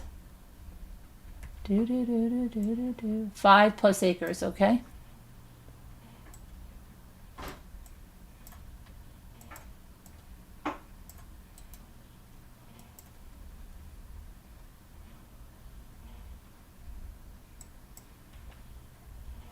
How much do you think it is? Nobody's gonna guess? Nobody's gonna guess? Are you kidding me?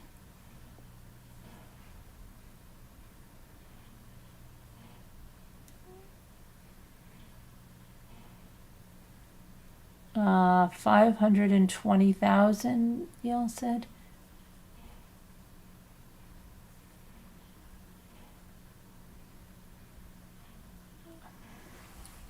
Come on, people. Let's go.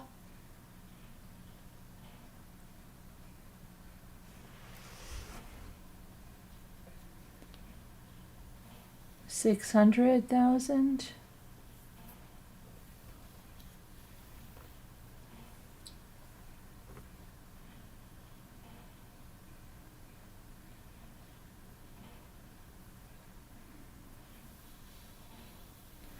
Well, it's $695.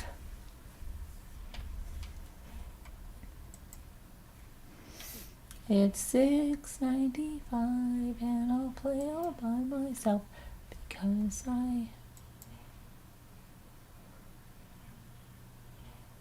okay.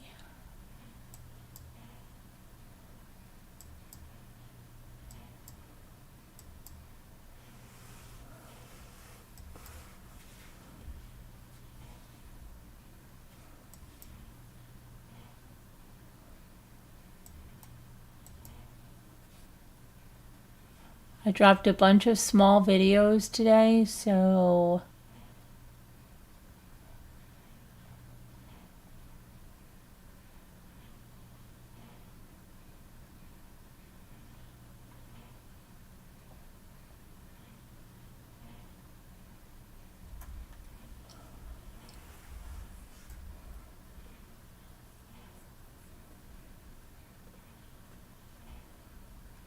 Delta flight had to be evacuated for thick smoke after emergency landing.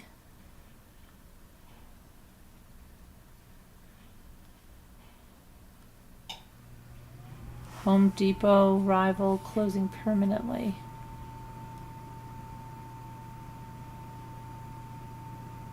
I wonder if that's Ace Hardware.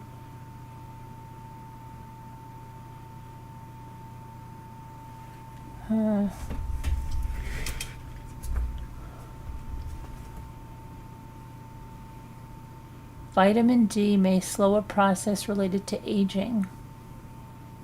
I gotta take my vitamins.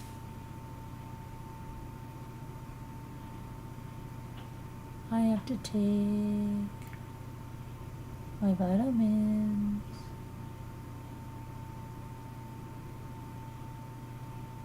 Did I take my other vitamin? Los Angeles ranks the 7th among worst cities to live in due to climate change.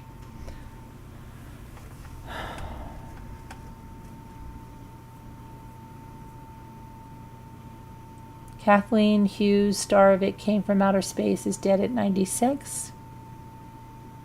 Boxer Georgia O'Connor is dead at 25, just 2 weeks after her wedding. What happened? What happened? Oh no.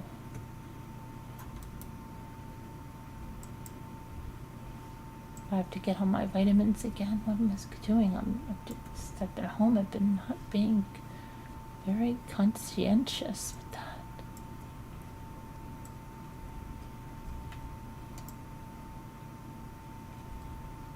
Let's see. It says boxer Georgia O'Connor died at the age of 25. Oh no, after a long battle with cancer. Oh, please keep someone from our kid's school was just diagnosed with some kind of cancer. They just had a fundraiser for her, so please keep her in your prayers.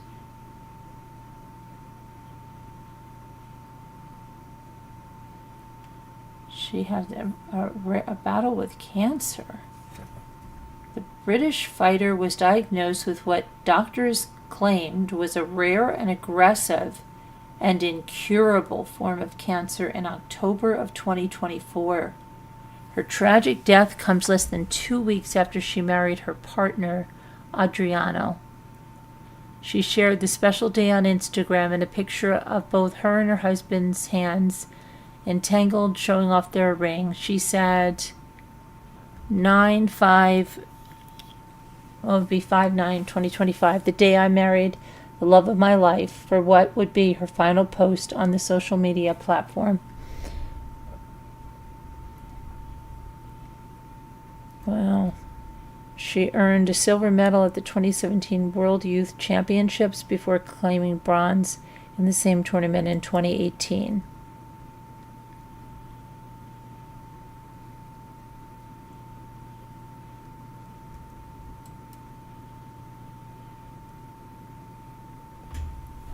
Huh.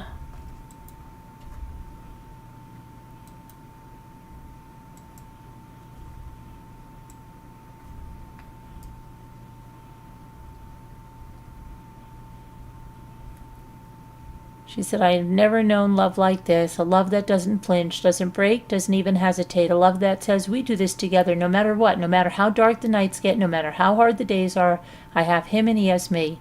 Adriano, you are my superhero, my warrior, my protector, my soulmate. I have no words strong enough to explain what you mean to me, how much I love you, how much I thank you, how much I need you. You are my safe place, my home. I could search the world 1,000 times over and never find another man like you. Everything we've been through, we go through together. Every fight, every battle, every victory. We take it all hand in hand and we will win. My real life prince, my reason, my forever.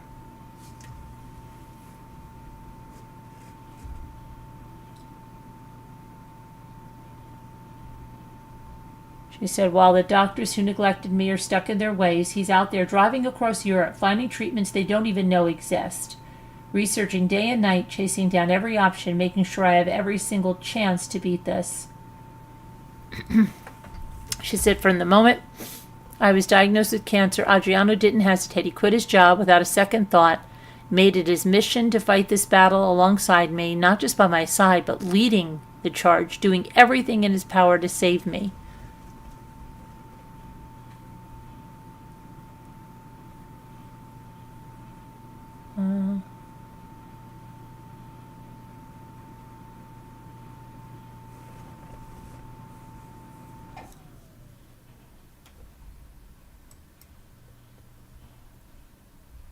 Erin Andrews says she feels like a failure after surrogate has a miscarriage with a sportscaster's baby.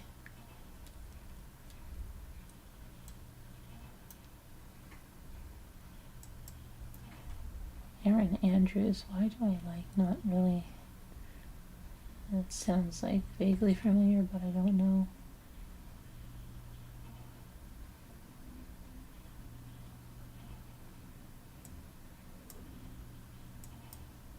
Who that is, but why is she feeling? Erin Andrews' surrogate had a miscarriage with her second child. She revealed it during an episode of her podcast on Thursday, confessing that it made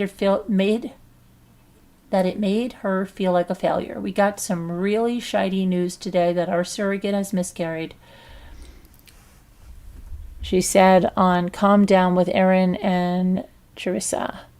The 47-year-old, 47, NFL sideline reporter previously lost twins via surrogacy before the birth of her son. But she was optimistic about this most recent surrogate pregnancy. Her little heartbeat and her numbers were really good. So much I even told you guys a couple weeks ago because we thought we had such good news. I've been trying really hard to pay attention. I've just been tearing up the whole time. She's a mom to a 2-year-old with her husband, Jarrett Stoll. She originally did not want to do the episode, but reflected on how the podcast has been a safe space for her over the years, from her battle with cervical cancer to infertility issues. She opened up that she often suppresses her feelings through work and acknowledged that she will have to process the emotions of this loss, noting that the last time she did not and suffered with it. Taylor Swift's song I Can Do It With a Broken Heart came to Andrew's mind during the podcast, and she said she's really good at doing this shite with a broken heart.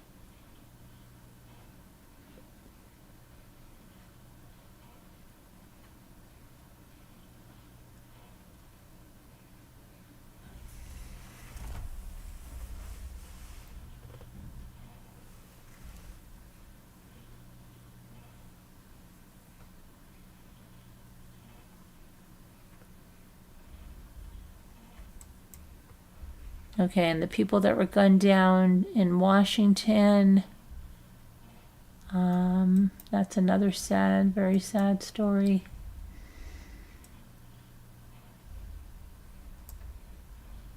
They had just, they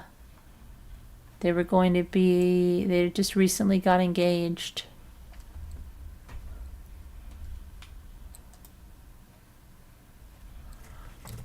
So Sarah Milgram and Yaron Lashinsky were in the prime of their lives when they were gunned down outside Washington, D.C.'s Capitol Jewish Museum. The young couple who worked at the Israeli embassy in the capital were leaving an event Wednesday night hosted by the American Jewish Committee when they were confronted by a gunman who fired at close range. Lashinsky, a 30-year-old diplomat, was just days away from proposing to 26-year-old Milgram, a colleague at the embassy who grew up in Kansas. The suspect has been named as a Chicago man, Elias Rodriguez, 30, who's in police custody. He chanted "Free, Free Palestine" following his arrest over the shooting. Tributes have poured in from around the world for the young couple. They were about to get engaged. They were together just over a year and a half, and they were due to travel to Israel next week, where Lashinsky was going to ask Milgram to marry him. He had already purchased the ring and was going to propose in Jerusalem. "Instead of walking you down the aisle, we are walking with you to your graves," said the Israeli diplomat and spokesperson Tal Naim, who said in a post on social media in the early hours of Thursday, "Just this morning we were still laughing together by the coffee corner, and now all that remains is a picture." Milgram was due to meet her boyfriend's family in Jerusalem for the first time. Milgram's mother saw her daughter was at the shooting on an app. Milgram grew up in Prairie Village, Kansas. Her parents were getting ready for bed when the news of the shooting broke late Wednesday. Her mother, Nancy Milgram, took out her cell phone and looked at the family locator app. It confirmed her worst fears that her daughter was at the Capitol Jewish Museum. She was due to fly to Washington Friday to look after her daughter's dog while she was in Israel with Lashinsky. "I pretty much already knew," said Sarah Milgram's father, Robert Milgram. "I was hoping to be wrong." Shortly after checking the locator app, the phone rang. The Israeli ambassador was calling to inform the couple that their daughter and her boyfriend had been killed. "What went through my mind is I feel the anti-Semitism that has surfaced since October 7th and also since the election. It's just an extension of my worst fears. The ironic part is that we were worried for our daughter's safety in Israel, but she was murdered 3 days before going." Her warmth and smile could light up any room. Milgram was working at the Israeli embassy, where her role involved organizing diplomatic missions and visits to Israel.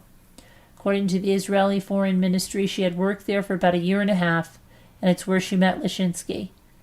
A friend of Milgram's, Josh Maxey, said her warmth and smile could light up any room. The friend said that he spoke to her at 5 p.m. on the day of the shooting. For her, that would be what would be their final conversation. He said, "Last evening around 5 p.m. I called Sarah for what would be our last conversation to talk about World Pride and a special project she was working on." Maxie wrote in the post on Facebook. "After business, we chatted about her upcoming trip to Israel, and she wanted to make sure everything was squared away and her special project because she did not want to leave her colleagues unprepared. That is who she was. We met a couple of years ago. From that first meeting, I knew Sarah was a true mensch." Maxie went on to describe Milgram as a true advocate in the local Jewish community. Let's see, the 26-year-old also spent time volunteering for a nonprofit. Let's see. You could not have met a kinder soul. Lachinsky, originally from Germany, worked as a research assistant for Middle East and North American affairs in the Israeli embassy's political department. You could not have met a kinder soul. He and I used to talk in the back of our congregation on Friday evenings in Jerusalem about life, ministry, identity, our futures, our passions, our faith. He was a man of conviction, of humility, of warmth, and of profound integrity, a man of whom the world was not worthy. He looks like someone, I don't know who it is. Yeah, terrible. Terrible.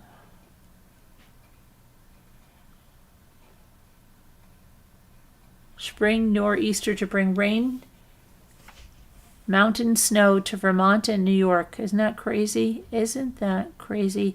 The death toll in Australia floods rises to 4. Tens of thousands are stranded in Australia floods. Wow. The co-founder of a music talent agency among 3 killed in the San Diego small plane crash.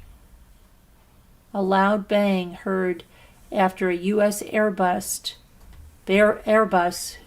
goes around.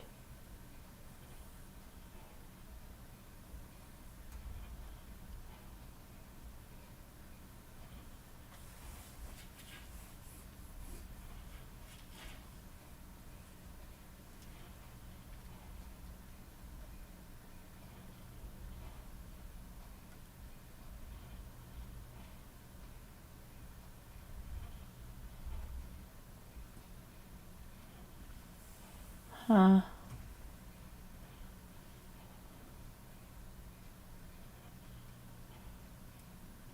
Forecasters are predicting the busiest hurricane season in years.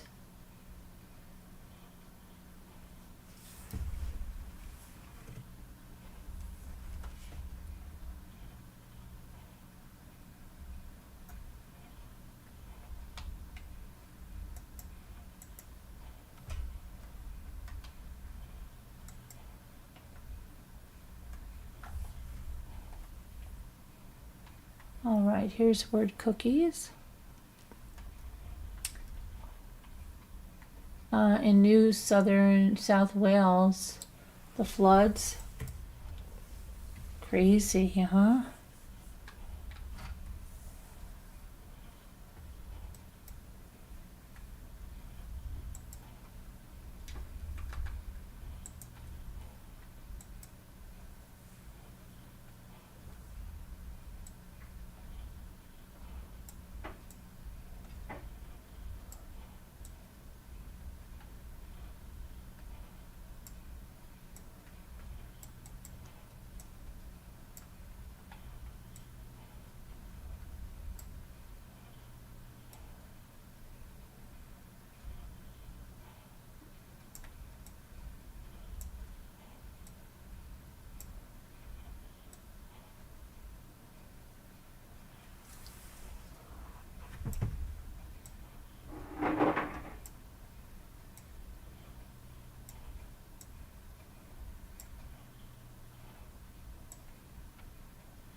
Corbett gum, right? Clean it up, dirty mouth. Clean it up. Clean it up. Dirty mouth, clean it up. What happened to that? They don't make that anymore, right?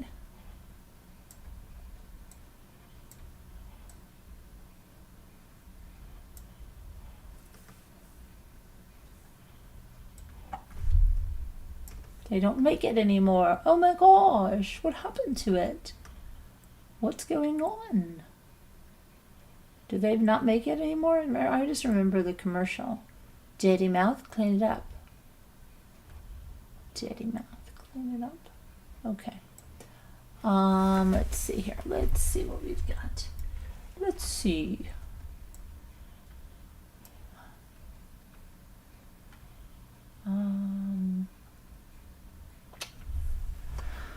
Oh, we did root. Did we do root? We did root. We did coot.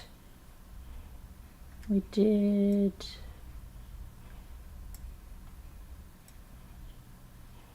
boot. Okay. We did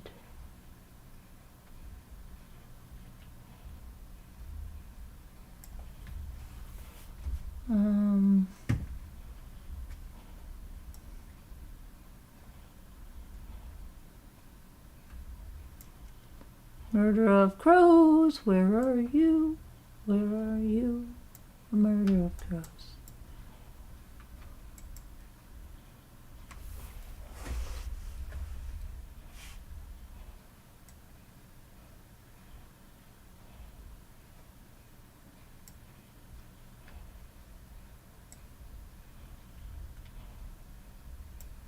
Robotic, it's Mr. Robotic. Roboto, Mr. Roboto, remember that? Roto-Rooter, it's the way.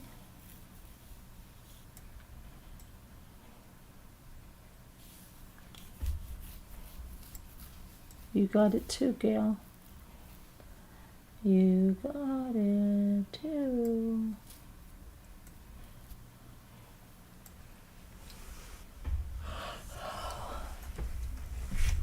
Okay, let's see.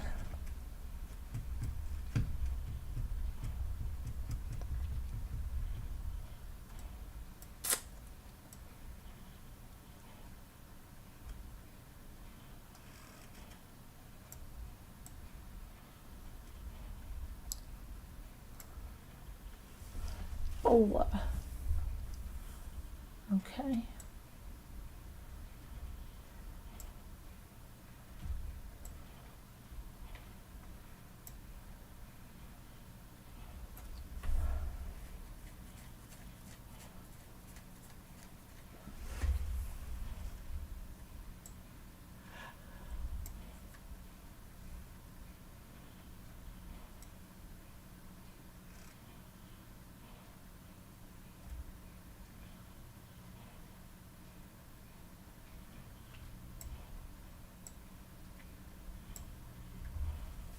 Oh boy, we got Mr. Robotic.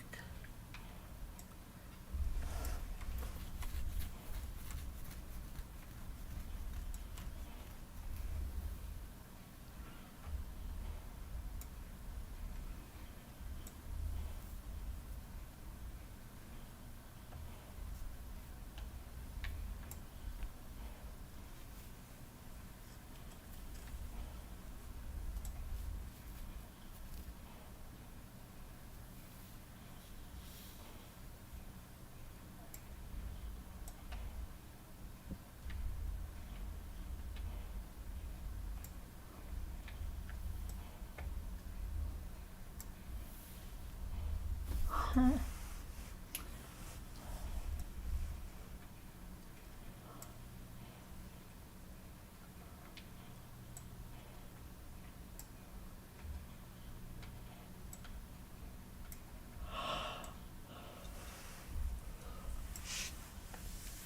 Zero.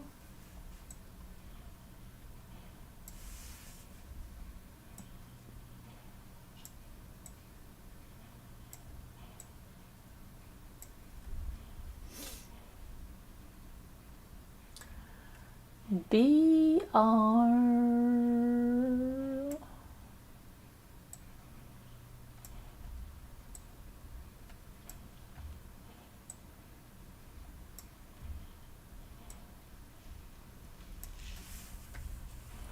Oh no.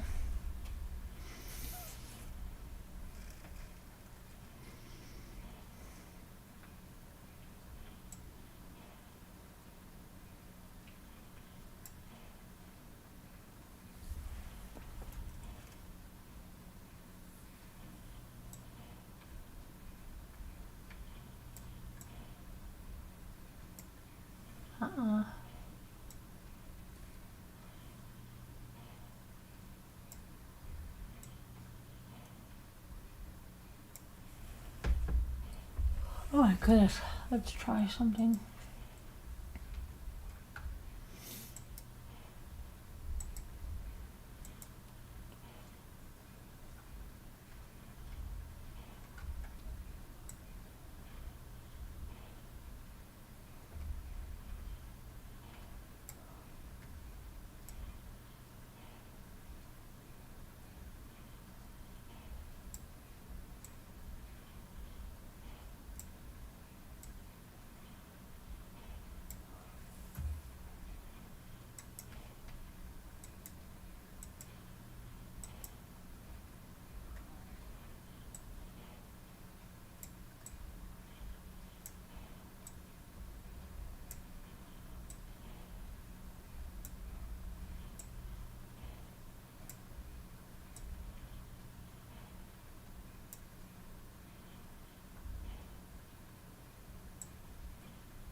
We already have root. Oh, riot. It's got to be riot, yeah.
I thought we did Brio already. What the heck? I hurt my minus. It was crazy. That was just crazy.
Okay.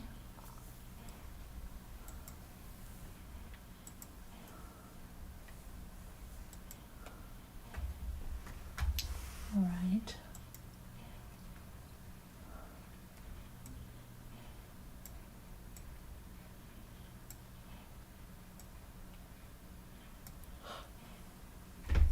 Oh my goodness.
Dole, I got that. Old, I have that. Told.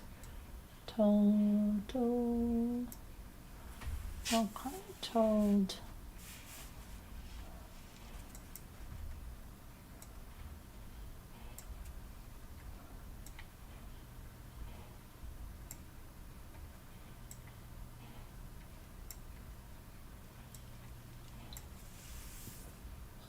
My goodness.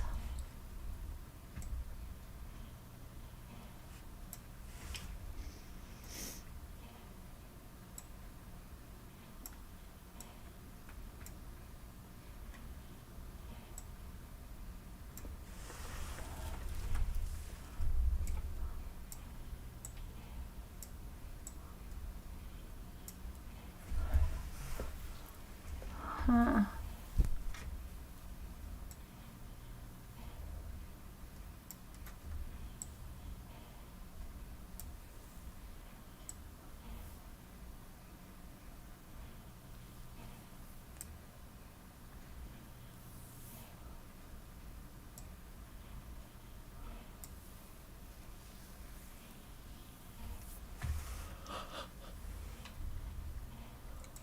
I already have two.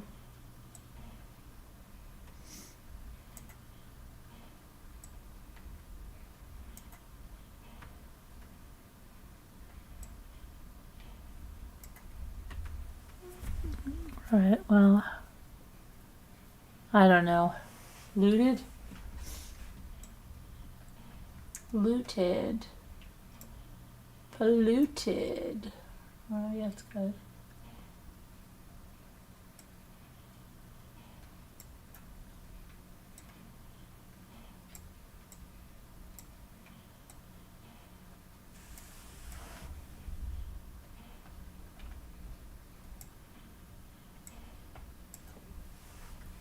Okay.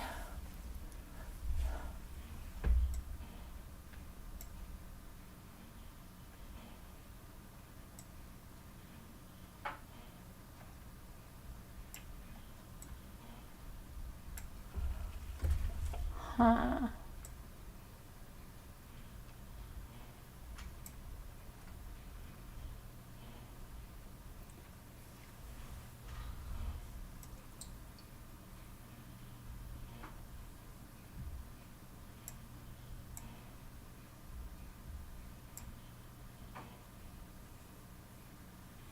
There we go.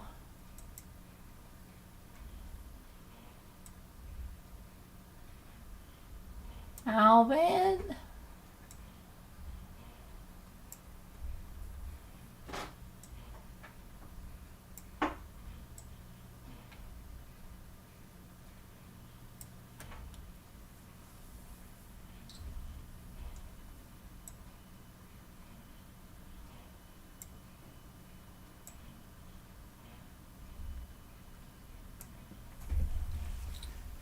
Huh.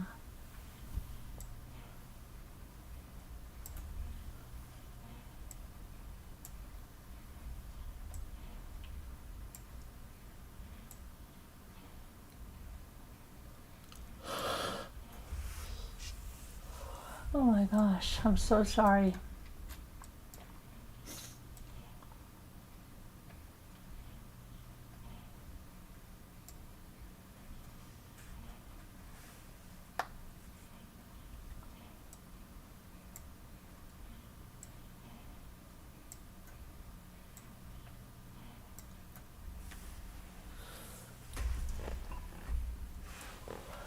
I might have to say this is it for now.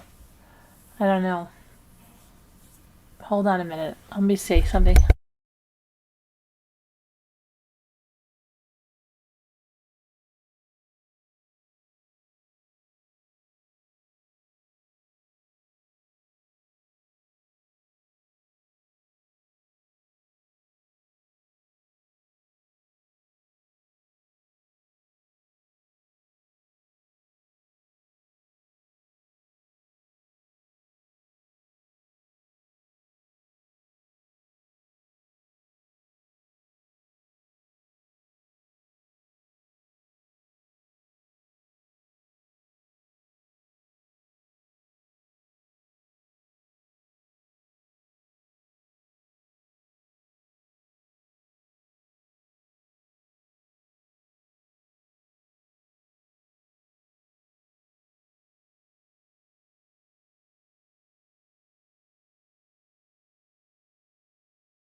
I wasn't saying anything, Gail. So, um,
where's High 61?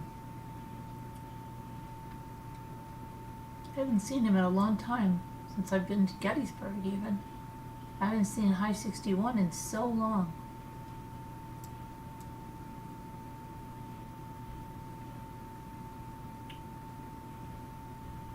High 61, where are you?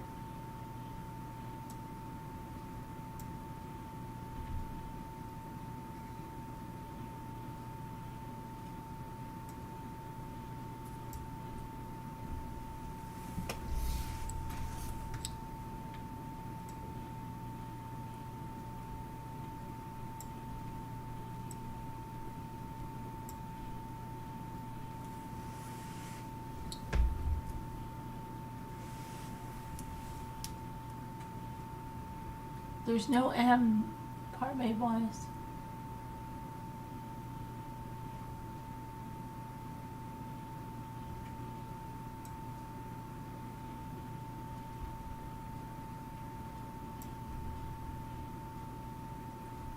The Harmony wise.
Okay.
Okay.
Okay.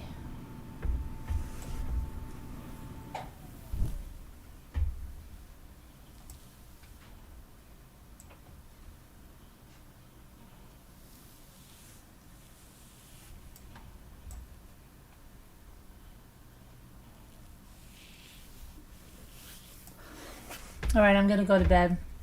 I love you guys. God bless. Prayers. We'll see you tomorrow. Have a good night. Good night. Good night.